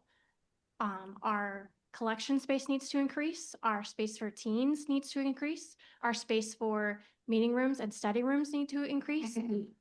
So it's a variety of things. Thank you. Good. All right, so where are we? Well, the motion on the. Yes. floor is the The- one that I Yep. proposed, so we could vote on that unless Councilmember Kennedy wants to. Do you have a, Amendment. do you want to make an amendment to the motion or? we can? Because if not, I'm going to go to a vote on what, Can you read that again? go ahead. You want me to? Yeah. The 10 words would be advisory vote concerning new Liberty Lake Library and Community Center. All right, there's no further discussion. I'm going to go ahead and take a vote on that language. Those in favor of approving the language as suggested by Mayor Pro Tem Cargill, please say aye. Aye. Aye. Okay, those opposed? Nay. Nay. Okay, motion passes 4-2. All right, so we're on to the explanation part. This is a So challenge. my understanding, Mayor, is that the explanatory statement is drafted by Sean. So it would be the voting question would be the next one. So I'd like to make a motion and I'll be slow here, Rochelle, so you can get it all. That the voting question be the city of Liberty Lake is considering building a new community center and public library at Town Square. In parentheses, it would say at Signal and Mission Road, because not everyone knows where Town Square is. Period. This project is estimated to cost roughly $15 million. Period. This is likely to be paid for using a mix of existing funds as well as possible grants and donations and a potential tax increase for city residents. Period. Do you support or oppose? So I'm, May- before I hear a second, I've got a point of clarification for Sean. Sean, isn't the question more of, do you support or oppose, not the rest of that? I don't know what the limitations are. Right. I think the issue that we'll have there is some explanatory statement in there along with a potential question. The meat of the question comes from the ballot title, subject matter, and the explanation, and then it is should it be approved? Do you support or oppose, what have you, with a yes or no response? So I think the question is very, I'll call it benign for the lack of a better way to describe it, in what you get when you ask what you have read in the explanatory statement and what you've read as part of the ballot title. Because in that way, what you have, I think, is potentially confusing, and I'm not sure the elections office will accept it. So it would be more along the lines, and I'm not making this suggestion, this is just, just trying to summarize. It would be more along the lines of, do you support the city council moving ahead with the new library and community center, something like that? Would that be Right. I mean, from the standpoint of it's a yes or no proposition. And remember, I should say this too. The resolution, so what will happen is on Monday, we would presumably Monday, like I mentioned earlier, we would come back with a resolution that is authorizing an advisory vote, and the actual ballot title and question will be in that resolution. That entire resolution will be submitted to the elections office for consideration. They will go through it to make sure it's approved to be put on the ballot. And so if it's not, then I'm not sure exactly what that means. The statutes are not clear as if the elections office says, no, this isn't appropriate or not. I think that's part of the reason for trying to shift towards Monday is whatever question is put together that we could then potentially have discussions with the elections office prior to that date to make sure that doesn't happen. But always keep in mind that they have the final say relative to what goes on the ballot. And I don't want to necessarily be in Monday trying to correct something that may or may not be approved on Tuesday when it's submitted. Now with that explanation, I don't know if you wanted, that's why I stopped before we had a second, so we didn't have to do an amendment. No, I mean, this goes back to the entire conversation that we had about asking people if they want a pony. If we don't tell people more, if we don't give people the information about the other parts, the other pieces of this, again, you're basically asking, hey, do you want something new? And the majority of people, I think, would say, yeah, I'd love that, without having any knowledge about the other parts of it. I'm trying to look up a previous. But I don't think advisory that votes in the other precludes cities. some of that information in the explanation piece. I just think part of what you said maybe needs to shift to the other piece. And I know we only have bedtime reminder. But there's only 75 words. So that was kind of the point. I mean, it seemed like we were mixing the explanation with the question.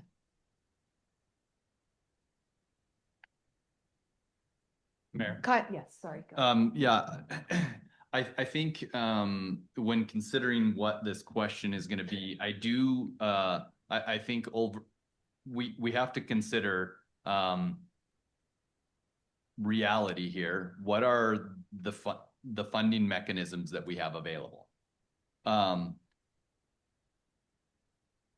We almost spent $5 million on renovating the legacy church building to turn it into the new library. Instead, we've decided as a council that we're going to move the city hall over there, and it's probably going to cost about the same, maybe a little bit less, but we don't know the exact cost on that. We're still waiting on that, but those funds are going to have to come from somewhere. We spent budget season last year allocating some funds toward a potential library. But the reality is we're probably going to have to take those funds to pay for City Hall. That's just the reality. Now, this all assumes that we're going to assume financial responsibility as a city. We do have the ability to go out, just like any one of us individually could go to a car dealer and say, I'd like a new expensive vehicle, and here's the payment I can afford. We have that ability as the city to take on an obscene amount of debt based on a payment. Far beyond what the city hall is going to cost, far beyond what a town square park may cost to build out. So I think really we just need to lay it all out here and say, what are our values? Do we value moving forward, financing projects through debt mechanisms, because we do not have the cash to do this at the moment? We may barely have the cash to move City Hall over to that new building. So we also have to consider needs and wants. So in my opinion, I called Ben today just to double check the number and in budgeting for 2026 over the next 6 years. And Ben, if you're on, you can correct me if I'm wrong. I believe it was about $19.3 million in infrastructure projects, including sidewalks and roads. And while there are a few projects that could be set aside, let me look at his verbiage here. He said enhancements and beautification. Those are certain things aside from some safety concepts. Those could be set aside for a little period of time. But at the end of the day, we have projects that have to be done on roads that all of us drive on every single day. Not everybody uses the library. That's just a fact. So we have to decide, we've got all these projects that are critical functions of government, infrastructure, public safety. Those are things we have to do, and those are the most important things we should do. I understand some feel that the library should go above that. I don't feel that way, and I'm a citizen here in Liberty Lake. So we have to decide, looking at the cash that we have coming in and the cash that we have available now, we do not have the ability to pay for these projects with cash on hand. So then we have to decide, how are we going to fund this? If we are going to move forward, we're either going to go into debt to pay for Town Square Park. That's just a fact. Or the responsible thing to do, if citizens truly want this, if citizens are just shouting in the streets saying, we demand a library now, then they should be willing to pay for it now. And in fact, there is nothing preventing, that I'm aware of, citizens sending checks right now to City Hall specifically to pay for a new library. There's nothing preventing anybody from doing that.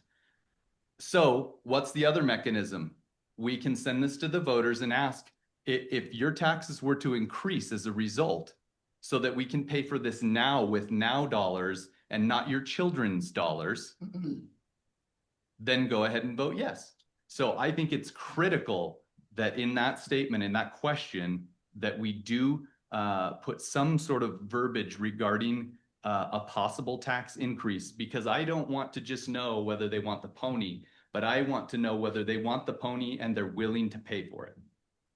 Quick point of clarification again. Streets projects have a dedicated funding source, which is 0.01% of our sales tax. That is not an either or. We don't have to rob from the streets to pay for other projects. Councilmember Kurtz and Mayor Pro Tem. So Councilmember Spencer, I agree with you. We don't know how we're funding this, and we don't know how much the other things are going to cost. And that decision, those decisions that we have coming before us, impact my decision and my vote on whether I would even support what the citizens want. If we're going to tell them it's $15 million, and again, I don't suggest that, I don't know that I'm going to vote for that, because we do have all these other things. And that's what I've been saying this whole time. That is why I asked for the evaluations of the property. That's why I asked for us to look at the master facilities plan. That's why I've asked for all of this all along, and we still don't have that information. We do not have good information to inform a voter in 75 words about what we're going to do, because we haven't voted on which one of these to do. So if we're going to say that we're going to pick the 15.62 million one, we haven't voted on that. So I don't think we should be putting it in the voter's guide as an explanatory statement, because I haven't voted on that. The four of you guys can vote for $15 million as a project, but I don't think that's happening either. It'd be an interesting record, but we don't know how much all these other things are going to cost. And all of those decisions come into play with the big packet that we got from our finance director, with all the different levers to push and pull. We haven't decided on pushing or pulling any of those. We could do a sales tax. We could do a levy lift. We could do a lot of different things. We haven't decided. And that's why I continue to think, not that I don't think that sending it to the voters is important, sending something that actually makes sense, that they have some clarity on what they're voting for, is what I think makes sense.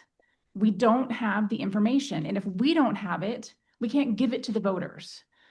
So again, I support sending it to the voters when we have all that information, but we are super premature in that. We have not pulled any levers. We've not talked about it. We've not even picked a plan. And again, this is not a quote. It's a potential plan. We all know how Trailhead went. Trailhead was supposed to be a certain amount of dollars and it was way more than that. So we changed our plan. So if we get to the $15 million mark and we actually get a quote and it ends up being 20, I don't see any of us voting to pay for $20 million worth of stuff either. So there are decisions that need to be made down the road. And we're not there yet.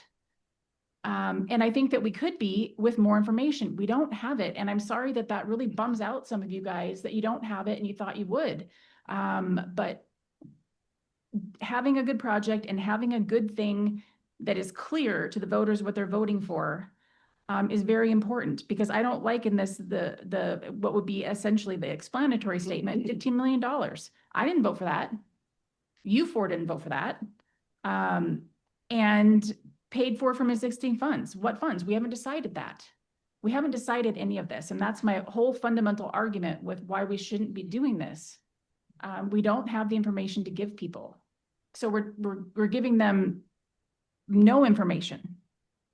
Yeah, so unfortunately, so it is going to an advisory vote. So Yes. the question is, we need to land on at least part of the explanation. What are the components of the explanation that you guys all agree, or the majority agree to put in there? Because, and then Sean can craft the stuff around it. And I think I had Mayor Pro Tem next. So Sean, I just want to clarify, and this maybe is kind of a legal question. The item that I read earlier included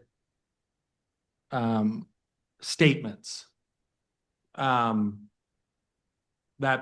That is, it included basically periods at the end of the sentence.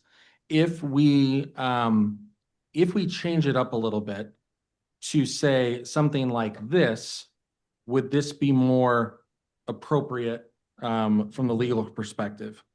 And the question would be, should the city of Liberty Lake proceed with a $15 million project to build a new library and community center at Town Square to be paid for with a mix of existing funds, including, as I mentioned earlier, existing funds, grants, and potential new taxes? Yes or no? And that is asking the voters if we should proceed with that project in the question. I think the issue is that generally the question is should this be approved or not? And so what you're asking is you're saying, okay, this is what we're going to do. It's going to be a $15 million project, and it could be these funds, or it could come from those funds, whatever that case may be. That's the impact of what they would be voting for. And then you simply say, should this be approved, or whatever the case may be? Do you approve? Yes or no? So the question itself is relatively simple in the sense of how it's asked, right? Because what happens is you potentially get confusing aspects to including part of a statement within the question. So if you go back to the example that Kyle had that he got from MRSC, it talks about the subject matter, talks about the explanatory statement, and then it just says, should this proposition be approved? Now, granted, that's one for an actual binding vote. It says yes or no. But the premise is still the same generally as it relates to either one, somewhat repeating the title because you're, and I will say this, I'll need to revise the 10 words to also include the enacting legislative information that's required in the statute that will come before that. But you almost can repeat the title after the explanatory statement and then give the information that you want relative to that question or that title that's been given relative to it. Because the problem is when you have issues with these ballot measures and there's problems, or let's call it challenge later on, is it's confusing to the voters. They don't know what they're voting on. They don't know what they're being asked. It has multiple parts to it, and it's not able to be answered in a yes or no format, for example, or support or oppose format, because there's multiple parts to it, and you don't want to have that. So I think there's a little bit of a blurring, in my opinion, relative to the question and then what you're trying to explain to the citizens of what that may be. And what I mean by that specifically is you're trying to say a $15.3 million project, right? That may not be what the actual question is. The question that may be posed is, do we want to build a new community center and library? Okay. And so that's the question that's being asked. And then what's the impact of that question? That's what the explanatory statement is about, is the impact of that title and that question on approval. Okay, so a follow-up to that, Sean, then.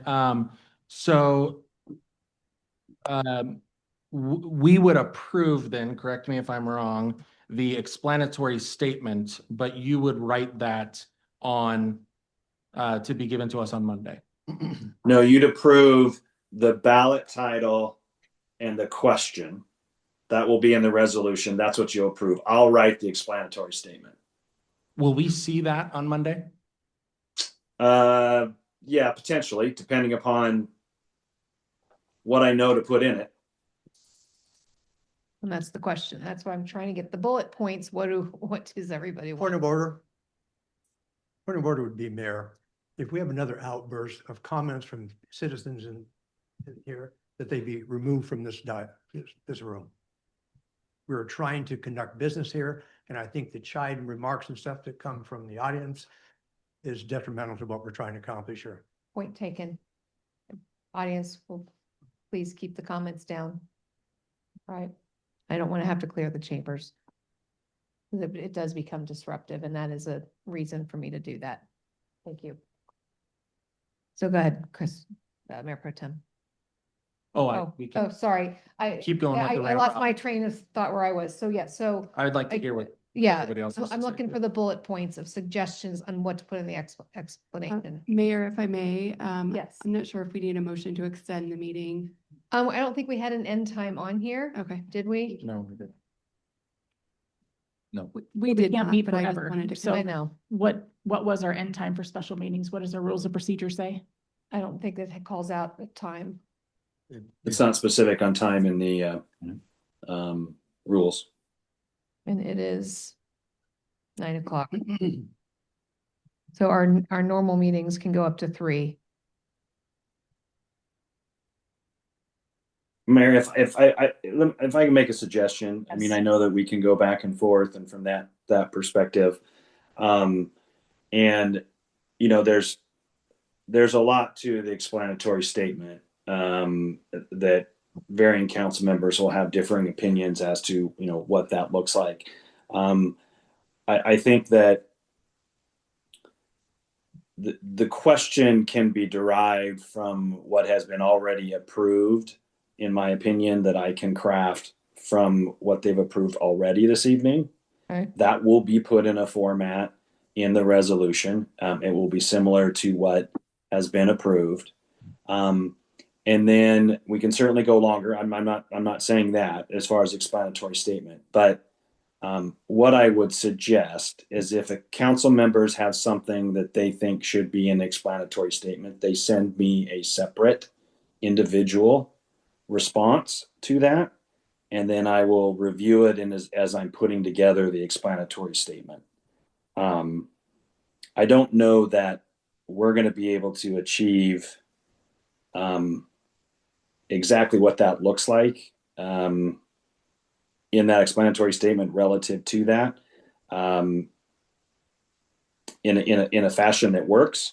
So if that's something that is acceptable to council, I'm happy to do that as a suggestion. But again, I'll leave it up to the council on what they want to do. I'm seeing nods. Is that acceptable to everybody to send Sean separate emails? Don't copy each other. Don't make it a serial meeting. And you'll need those by what time? I'm assuming tomorrow or Friday. When I would say by the end of day on Friday. Okay. Is that acceptable to everybody? Go ahead, Mayor Pro Tem. So Sean, just so I'm clear, so then we would come back Monday night, we would approve the final resolution, and possibly see the explanatory statement as well? Correct. Okay. Councilmember Dunn, any input from your side since we haven't heard from you? I have no input to that conversation. Okay, thank you. All right. So Go ahead, Mayor. I want to make sure I get this interjected here. Councilman Kurtz makes a very good point earlier of making the statements that we don't know what the exact dollar amount is going to be. And I agree with that. Everything is an estimate.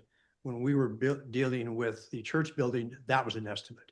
Because even at the end, we did not know what it was going to be.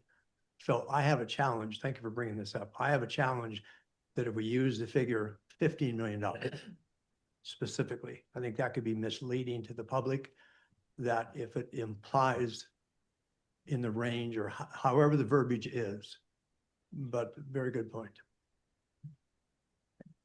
All right. So Mayor, yes. Mayor, can I ask one clarification question too? So we don't forget, and I don't forget. With regard to timing, given that I've said till Friday for responses from council members, but I'm assuming everyone's agreeable to Monday as another special meeting. With that being the case, I just getting clarification from Rochelle, I would assume the intent would be put notice out by end of day Friday for that Monday meeting. Yes. Okay. Do we have anybody who objects to a meeting on Monday? Well, I do, but it doesn't matter. So, Well, I mean, there's a conflicts, I guess. yes, but it doesn't Okay. matter. So, Mayor Pro Tem. Mayor, I'd like to make a motion that we schedule a special meeting for Monday at 6 p.m. Second. Thank you. We have motion and second. Any discussion? Not hearing any of those in favor of scheduling another special meeting at 6 p.m. on Monday. Please say aye. Aye. Aye. Aye. Those opposed? nay. Nay. Okay, motion passes 4-2. All right, so 6 p.m. on Monday. All right, and if everybody could get their requests or suggestions or bullet points, however, whatever form it takes, to Sean by close of business tomorrow. Sorry, Friday. I'm getting ahead of myself on days. Please do so. If not, it will not be considered. And if you don't have his email, it is in the directory in our city Outlook. Yes. I appreciate what both Councilmember Kurtz and Councilmember Kennedy said about the 15 million. I do think it's important to have a range on there though, so citizens know kind of what ballpark we're talking about here. So perhaps the language is 12 to 15 million or whatever the range is. I think is important to make sure that we get out to the public. Thank you. If you can put that in your email to Sean, that'd be great. Okay. Councilmember Spencer. So point of clarification, are we going to establish the question though? Have we voted on that yet? Yeah. But we kind of need Oh, to no, vote on no. the question or establish a question in order for any of us to start working on this over the next 2 days or have Sean start working on it. So we do need to finalize that question. So it sounded, I'm going to paraphrase what I heard Sean say. Basically, the question is really a restatement of the subject in a question form. Is that Correct. Yeah. Correct. That's what I was suggesting. So the question, the subject was New Liberty Lake Library and Community Center. And then the question would be something along the lines, Sean, jump in. Should the council proceed with the New Liberty Lake Library and Community Center? Something Should along. the city of Liberty Lake Yes. proceed? Yeah. Yeah. Yes, that's correct. And remind you, resolution, I mean, we can be revised on Monday. If there's something that's, not workable, we can change it, at that time. Well, I would just say, again, I'm not comfortable leaving it, do you want a pony? Because that's essentially what that is. I'm not comfortable leaving the question, do you want a pony? Yes, folks may jump in and read the whole explanation, but there will be some that just look at that and say, oh yeah, sure. Yeah, we'll take a new library. That doesn't give us any information. That doesn't tell us what the intent of the voter is. So I feel it's imperative that we have something in that question that reflects the desire of the taxpayer and the citizen to put some skin in the game to make this happen. Because again, going back to a year ago, more than a year ago, we met together as a council and we decided to hire a project manager to design a library at the Legacy Church building. And my question then was, what put this project at the head of the line? I still haven't gotten an answer for that. I don't know who decided this was more important than everything else we had going on in the city. We've heard comments about, oh, this is rushed, this is rushed. That felt pretty rushed to me. We pushed it, and thank goodness we didn't move forward with that. For the comments that we've already heard, it wouldn't have worked out well. So I feel like it's imperative that we have to get a pulse from the taxpayers, from the citizens, the voting public who are going to pay for this, that they are not only excited and willing to move forward with this, but they want to figure out how to pay for it now and not put this in the form of debt. Because the fact is, January 1, a new council can come in and they can literally create a councilmatic bond, just like we did with Trailhead. And that's why I don't trust, that's why I don't trust that a future council won't look at that and say, well, we did it with Trailhead. We've got debt as a city. What's preventing us from doing it now? Can we afford the payment? Kyle, can we afford the payment for 15 million? No comment. What's No that? comment. Enough information. No comment. It has not been determined that there will be a tax increase. No, we know that we can afford a payment through a councilmatic bond. We can do that. We have the ability to do that. And what I'm trying to get a pulse from the citizens is, do you want this so much that you're willing to pay for it now and not go into debt for it? It's a basic values question. If a family is sitting around the kitchen table trying to determine, are we going to do this vacation? Are we going to get the new car? Are we going to get the boat, the RV? Are we going to do that? And what are we going to have to sacrifice? Does that mean dad's going to work to get some extra hours? Does that mean we're going to go to the bank and just put it on credit? We have to look at the basic values of our city. And I feel like the basic values of our city are, we're going to pay for it as we go. So in my opinion, if we want as a city to build a new library at some point in the future, I feel like we need to pay for the things that we have on the plate right now. That's infrastructure, that is getting City Hall moved over to the church building. Those are all going to cost dollars that we don't have right now, and especially if we decide to go into debt. We could afford the payment. I know Kyle said no comment. The fact is, if we do a councilmatic bond, we can afford it. We can afford a lot more than that. But the question is, should we do that? And I believe the answer is no. Before we go to more comments, Mark had raised his hand. This has come up a couple of times, and because we have new people who have entered this conversation in the midst of it unfolding from a year and a half plus ago, I just want to address one of the points that was made. The prioritization was made by the city council. The city council adopted 2 consecutive capital facilities plans with the library moving into legacy funded. So that's how it was prioritized. Priorities change. Council has the prerogative to change those priorities, but that's how it was prioritized. Councilmember Curtis. Thank you for making that comment, Mark. We still have 2 pieces of business that we need to do. One is to identify the question, and the second one is identifying who we would put on our committees, because that has to be in the resolution as well. So I feel like we have 2 things to really focus in on as far as the question, and then discussion about what those committees look like, because they do have to be proposed to us and we have to apparently vote on them. True. Mayor Pro Tem. So a couple of things. One, I'm comfortable with waiting until Monday to see a language on the specific question that Sean works on, especially if we can get a look at what the explanatory language is going to be.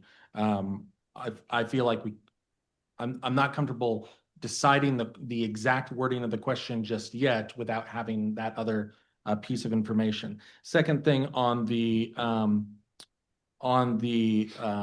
and con committees, there's nothing that requires us, and again, Sean, correct me if I'm wrong, we don't have to submit something to the elections office on a pro and con committee. If we don't, they're just going to decide, or they're just going to basically take people as they volunteer. Is that right? Yeah, I mean, there's an obligation to do that, but if it doesn't happen, then it defaults to the elections office. Yes. Okay. Okay, that's all I had to say. Thank you. Good, Councilmember Kurt. So my question then is, then how does the election office find people? I heard you say earlier that they, First come, first serve. So, Yeah,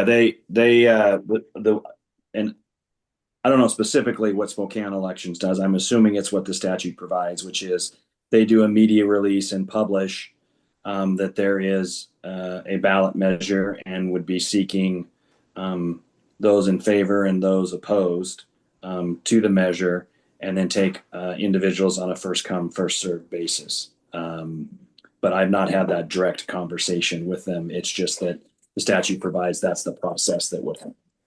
and I'm not a huge fan of what ifs, but what if, say, I really, what if I volunteered for a different committee because I wanted to influence what was said in the pro and con committee and I got there first? Do I get to do that?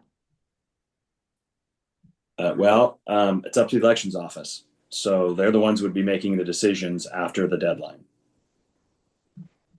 So I can't tell you one way or the other, given, but all I can tell you is they will ask for those individuals to make up the committees, and they will make the decisions one way or the other, what those individuals are in favor of or not in favor of. So my opinion would be that I'm more in favor of local control, and I know a lot of you guys have mentioned that before too. I don't like the idea of the auditor picking our teams for us. So I would prefer that we decide who in our community we want on this, whoever's volunteered, we have control over that rather than giving it to an elections office that it feels like I would rather do it ourselves. Can we put something on the website where people can log in or get on our website and put their names on the list for either committee? Mark? Yes, we can. That would be good. It's going to be an extremely short turnaround, but Yeah. yes. And Mayor, just to clarify Annie's question, or the pro and con committees, the makeup or the individuals that would be on those committees are not in the resolution themselves. It's just the council would select those and approve those for the committees, and then notify elections of those individuals that are part of those committees. And then once those committees are together, they go off on their own to handle the statements that they would provide on each side. I was on one of those a year or so ago, but the names, just so the public knows, the names do go in the voters pamphlet as to who was on the committee. So maybe if we can get something on our city Facebook page and something else too, to try to get those names. Councilmember Kennedy, you had your hand up. The question was, if we do have people who could put their names forward, is it the council? I think you might have touched on this, Sean. Council makes the decision of who's going to be on there. Prior to next Tuesday. So we could go through that on Monday at the meeting. Okay, all right. Okay. All right. Do we have any further business? No. I mean, we have more on the agenda, but are we? If I can ask a question, and this, Sean, is for you, and I really am trying to forecast how to have these conversations with the people that we have already engaged. Assuming that this resolution passes on Monday, at that point, does that preclude us from public engagement outside of the advisory vote, which has already been planned and paid for? Preclude as in mean talking about it? Is that what you're asking? Well, does the fact that we have an advisory vote on the ballot, would we somehow put ourselves in a conflict of interest position if we're out engaging the public on options for the library as we had previously planned and paid for? If you're giving factual information, that's not an issue. If there is potential bias or swaying or something along those lines, that's problematic. So presenting the options as they've been developed and asking for opinions is still okay? Yes, I mean, you're asking the public to chime in on, what those are. And the councils just, in the city are just providing information relative to, the potential advisory vote, on it. I mean, the intent in any vote, whether it's advisory or not, or it's a binding vote, is, to provide the information for the public to be aware of what they vote on, both in the question and in the voter's pamphlet and the ballot, as well as information that's provided factually about what is on the ballot. Okay. Councilmember Kurtz. Can those things be done on city property? As far as getting factual information, yes. So what are the ramifications if there are individuals attending these events that are found to have been mentioning the advisory vote or recommending in one way or another how citizens vote in that advisory vote? What are the ramifications for the city? Well, it depends on whether it's something the city is sponsored or doing, or individuals as elected officials, or whether that boils down to some PDC complaint, whether that has to do with statutory obligations of using public facilities, to do that. And what I mean by that is you can give factual information, but if you're going to have a pro meeting in City Hall, that's potentially problematic. Unless you provide the same space for the con meeting, correct? You have to get equal access. As far as access to do something, yes, it has to be equally provided to both sides. Yep. Good. So pro and con meetings could be held on As long city as you give property? the opportunity for the opposing side to use the facilities in the same manner. You cannot use public facilities to support, in the sense of if there were members of city staff or elected officials in their capacity, in those capacities, and using public facilities to be for or against, pro or con for it. Access for just simply having a meeting for those individuals that wanted to do it, then yes, you could potentially do that. But you have to grant equal access to both sides. So the con meeting could be here, whatever the three citizens are, and the pro meeting could be here with those three citizens. If they so ask. And Mayor, if I can clarify, the planned public engagement that we have been planning through the course of developing this project wasn't contemplating an advisory vote going on in parallel. So the question, Sean, and you've answered it, was just to make sure that we could continue with that effort without putting ourselves in a position of being in conflict with the advisory vote. Correct. Okay. Got it. Councilmember Kennedy, then back to Councilmember Spencer. Clarification if I can. We cannot have council members getting involved in that. We cannot have staff getting involved in that, correct? No, what I said is they can be part of the committees. However, they have to separate their elected official city staff position from that of the committee. So if they're on the committee, they're not doing it as an elected official or doing it as a city staff member. They're doing it as a citizen in favor or against a ballot measure. But none of them, if they're on that committee, can then not use public facilities to whichever side they're on, use those public facilities in processing, their pro or con side. That's why I made the point earlier on. To avoid the appearance or issues, my recommendation is you not have staff or elected officials on those committees, but the statutes do allow it. But we can be at the farmer's market answering questions as long as they're fact-based. Factual questions, yes. Okay, Sorry, I thank you. didn't interrupt. That leads to the final question was, that also would, I assume, is going to include committee members.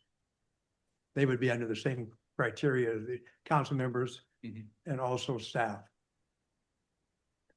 Commission members. commission members. Yes. I'm Oh, sorry. yeah. So Part of- again, I think we're getting into the what if here and from that standpoint. What I will say is the committee members, once they're appointed, they go put their explanatory statement together. They can seek guidance from others, but if they're going to, for example, if they're going to call me, I'm going to tell them I can't give you guidance by way of example.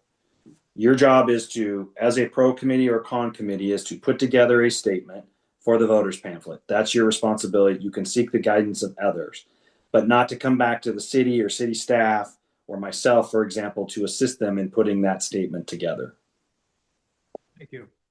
And I think Councilmember Spencer, you had a question, and then we'll go to. Councilmember Well, Cook. yeah, I'm just want to bring this back around. I think there's a motion on the floor regarding the question. Is that not I correct? don't think It we wasn't got, seconded. yeah, it wasn't seconded. Oh, Because I had the clarification question. Mm. So Sean, you were going to, the suggestion was you're going to come back with that suggested language for the question. Based on what. Yes. Yes. And then that'll And- in the resolution for everybody to vote on or amend. so I guess my question for you, Sean, is there a way, is there anybody that you can contact at the county level, at the auditor's office that can give you guidance on whether the proposed question would possibly be approved? I mean, I know we're in a time crunch here, but again, I think it's imperative that we have some language in that question regarding the possibility or the potential of imposing a tax increase to fund the project. I think the intent by having a meeting on Monday is to try to get clarification from the elections office that the question that will be put in the resolution on Monday is approved by the elections office. So, But again, it's a tight turnaround, so I'm not guaranteeing anything. sure, but I guess the question is, would it be useful for us to come up with a couple of possible questions tonight so that you've got the most amount of time available to run those by? If you run the one question that's been posed, you run that by them and they say, yeah, no, that's got too much of the explanatory statement in there. You've got to shorten it. You've got to make it more benign. You got to make it more, do you want a pony? Like in that case, I'm not going to be in favor of this because I don't think that will be useful for this council or for a future council.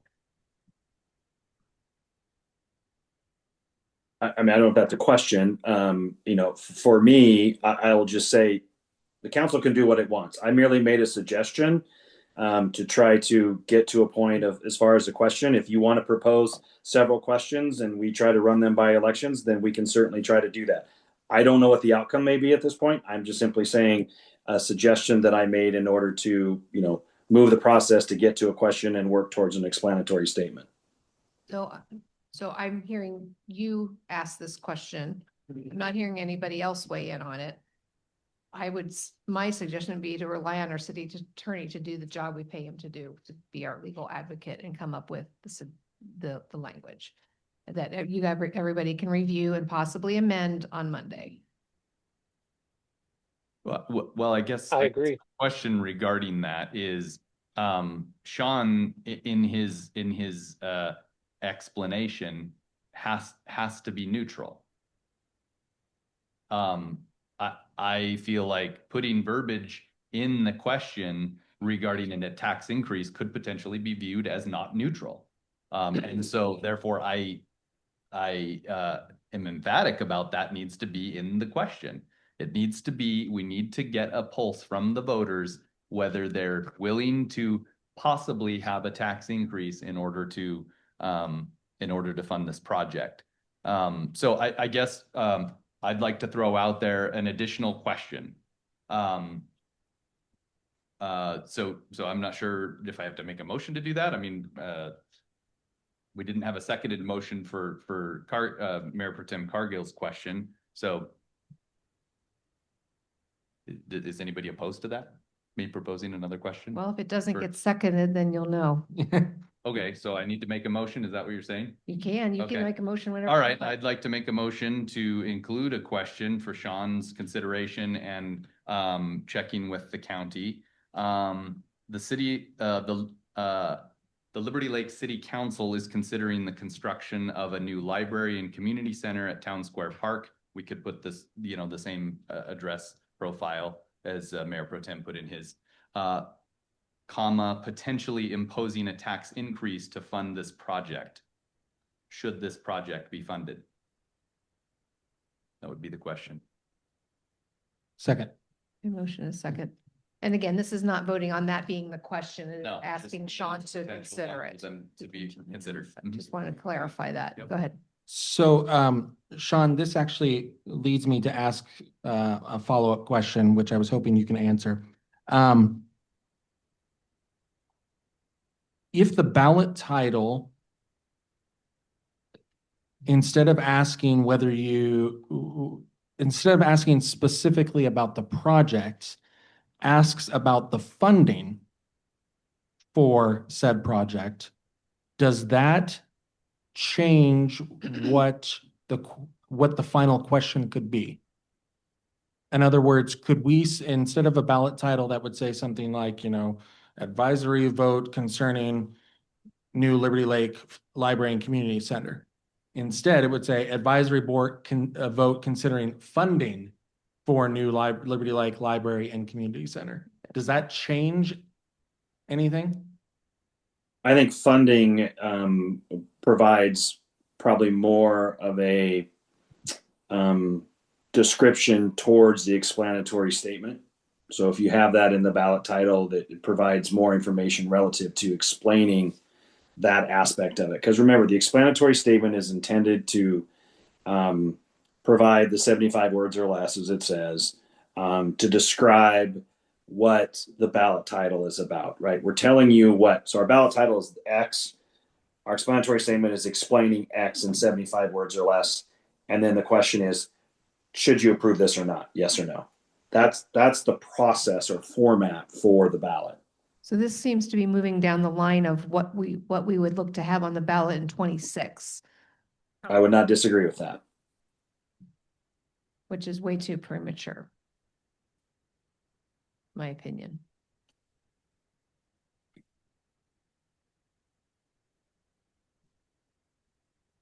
So we had a motion on the floor to have Sean consider whatever Councilmember Spencer said. We got it on the record. This is just a This is just to consider to that. find out if the elections office would approve that, is that Yeah, right? yeah, just, yeah. So non-binding, just a question. So those in favor of having Sean run that by the elections office, please say aye. Aye. Those opposed? Nay. Motion passes 4-2. And then Sean, you obviously will have some other versions of your own from your experience to run by, of course. Yes, I would just ask if Rochelle, you could send me the specific language of the motion, so I'll have that. Yes, I will. Thank you. All right. Mayor Pro Tem. Sean, one quick follow-up question here. For the same purposes that we just passed Councilmember Spencer's motion, would it make sense to discuss several potential titles to achieve what we're trying to get at? And for the purposes of then coming back on Monday and saying, okay, option A, option B, option C, which one is the one the council would prefer to go with? So the subject's already been voted on. Correct. I'm asking I'm asking A, is there anything that would prevent us from asking you to prepare statements or explanatory statements and a question based on several different ballot titles? No, I think that the way to answer that question is depending upon what council members provide me in as far as information for an explanatory statement, that will help me as it relates to what what the question is. I mean, I have what you guys have voted on right now, so I can make questions relative to that. But to the extent of what is provided to me, I also can make some proposals for the council's consideration on Monday if they want. Again, council doesn't have to consider what I propose, but I can certainly do that relative to the information that I'm provided, if that works. And do you need us to pass something tonight, a resolution, or excuse me, a motion tonight to do that, or can you just do that based on what you? I do not need a motion for that. Okay, thank you. All right. No. Just so we're clear on next steps. Rochelle's captured all of this information. Is she going to send something out to us so that we know exactly what to send to Sean? Have we captured what we're hoping to send to Sean? Sean, the question that you need people to weigh in on is, what would you like to see in the explanatory statement, correct? Right, correct. Rochelle, if you just want to send me the two motion language that was approved and CC the council members on it, that's fine. Yes, I can do that. Councilmember Kurtz. So if we were to send you a bunch of different options for the question, that would potentially change what would be an explanatory statement. Is that accurate? Potentially, yes. So I think it's important that we come to some agreement. You guys come to some agreement on what the actual question you want asked is, because if you're talking about whether citizens want to have a library and a community center, that's a very different question than funding. And so I think that then changes the explanatory statement. That changes the questions that Sean's going to spend time doing with the auditor. And I think it's probably going to delay your process. I hate to tell you that, but I think the more unfocused you are on what your question is, it's going to be detrimental. So I hope that you guys figure out what you want to ask the voters. Mayor Pro Tem. Sean, I'm going to make a motion to, even though you said you didn't need it, I'll just do it anyways. Make a motion to include a separate ballot title in addition to the one we already approved that said that has the title Funding for Liberty Lake Library and excuse me, let me try this again. Ballot title would say Funding for New Liberty Lake Library and Community Center. Second. We have a motion and a second. Any discussion other than I'm going to reiterate my comment that that's going down the path of what we're looking at putting on the ballot in November 26th. We don't have enough information to talk about funding. That's my statement. I saw your hand up, Councilmember Van Orman. No, didn't have my hand up, and I'm, getting tired. Yeah, they all are.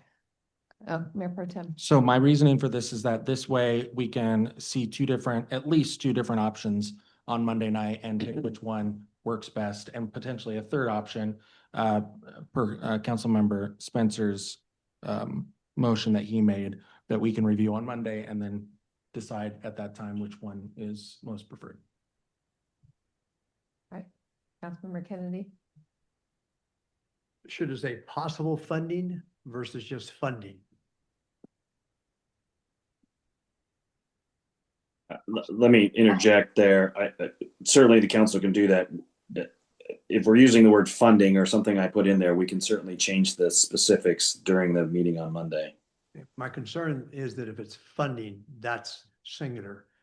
Possibility opens up how we can deal with this, and future council can deal with this also on how they're going to fund it through, however. My only reason for saying funding is that because then I think that gives Sean the ability to put in the explanatory statement the different options that are available. Yeah, So my recommendation is to consider just add possible.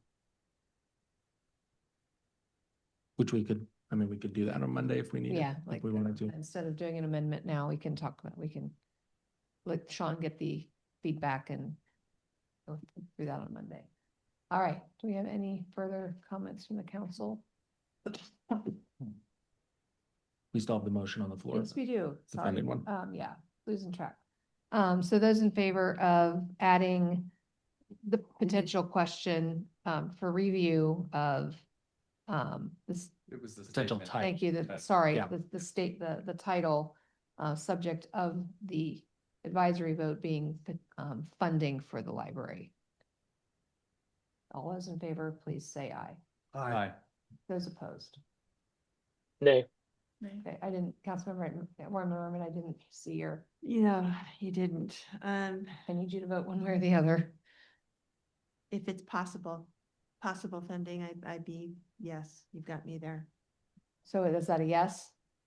Okay, so motion passes 4-2. Okay. I'm gonna kill anybody who says the next one.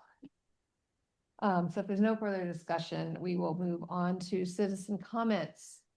Thank you for being so patient, everybody. Are there any follow-up citizen comments? Looks like we've got one or two coming. So we've got a repeat from Ms. Schmidt, if you want to come to the podium, and then Ms. Atkins. And again, if there's anybody online, and then Mr. Hamblett, who would like to make a comment, please send a note to our meeting host in the chat function. And I will remind the audience again, please no verbal comments or reactions. Hello, Kim Schmidt. I still live here. I volunteer to be on the pro committee. I would also like to state the quiet part is being almost screamed out loud tonight.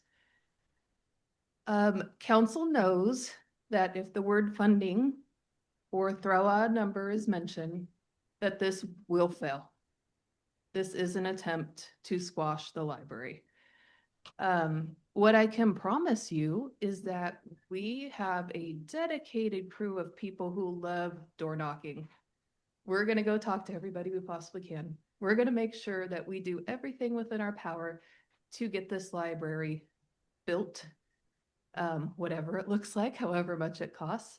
Doesn't matter. I also am a little confused by one thing. There's lots and lots of different funding options. I understand there was, because I witnessed a lot of the problems with trailhead funding and everything. Do we not have mortgages on our homes? Do we not have car payments? Do we not have boat payments or construction loans? And, you know, I've seen the PDC statements. It's public information. Sometimes we invest in our future because we understand that that will benefit us long term. So sometimes we shouldn't automatically rule that out as an option. I'm not saying I'm not a financial advisor. I'm just saying sometimes we need to be in reality. Thank you. Thank you. Next up, I think we had Lynn Atkins and then Brad Hamlet's up.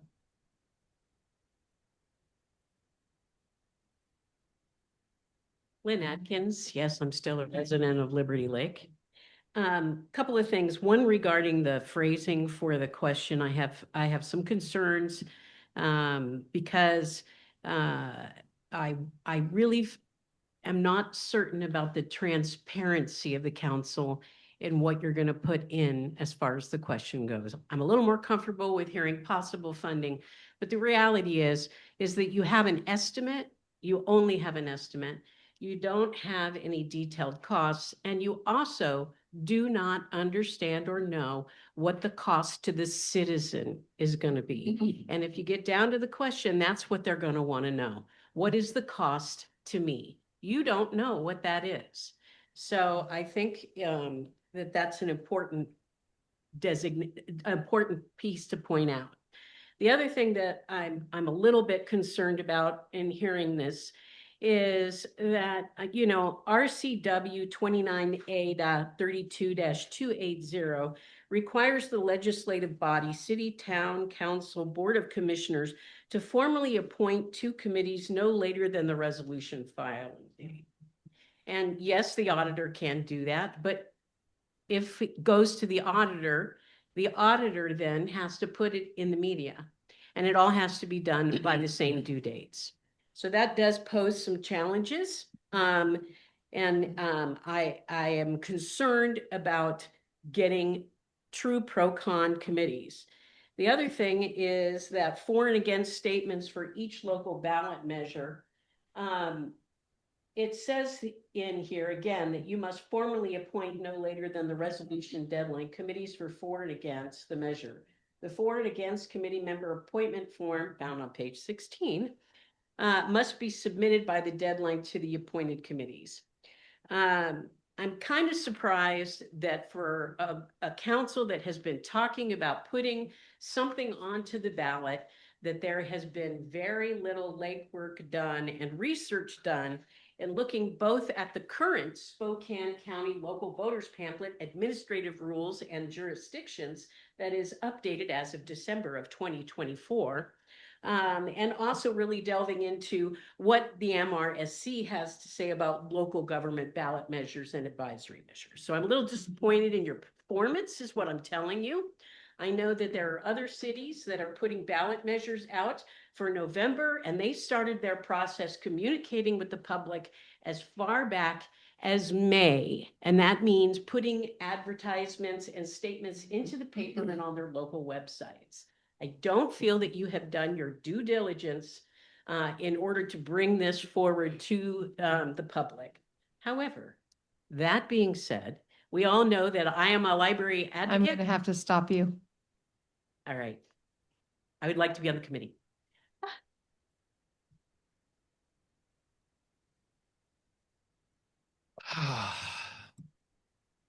Man, I've been up here way too often over the last year, 3 years, as a board member and as a citizen of our city in regards to the library. You have confirmed for me tonight by your discussion that it will be confusing to the voters, which is exactly why the state chose not to go with these advisory votes. You've also confirmed to me that you have not prepared, and you're putting an extreme burden on our attorney and on our city staff, who have many other, as you said, sir, infrastructure duties to do, safety duties to do, and you guys have put an undue burden on our staff members. You asked for that document to be produced for you so you could make a decision about what you would like to do moving forward. A decision was made that didn't have enough information yet to put it on November ballot. That riled the hairs on a few people's neck, and that's why we're here today. I firmly believe that. That's why we're here. Now, we do need to, I don't disagree with getting information from citizens. That's definitely important. But this is misguided. And the information that you're going to put out to our citizens is misguided. You don't have factual numbers. You don't have actual numbers. If you put out something to me as a citizen, you ask me, well, will I support a $15 million thing? I'm going to ask you, how much is that going to raise my taxes? How is that going to affect my taxes? You can't tell me that on this ballot. Can you tell me that? No, you cannot. And people out there are going to ask the same thing. And if you can sit there and say they won't, you're kidding yourself. Because it happens all the time when it comes to asking citizens for their money. They want to know how it's going to affect my tax rate. And you can't do that. This is misguided. Unfortunately, it will go forward. But it is a mistake, and I question the governing of this body. I have done it before, and you have just done it again for me tonight. Thank you. Okay, do we have anybody online?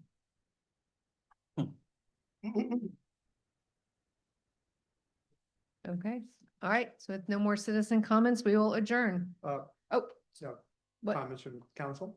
No, It's not on the it's agenda. Not on the agenda. Okay, citizen comments, 9:45, we are adjourned. very good.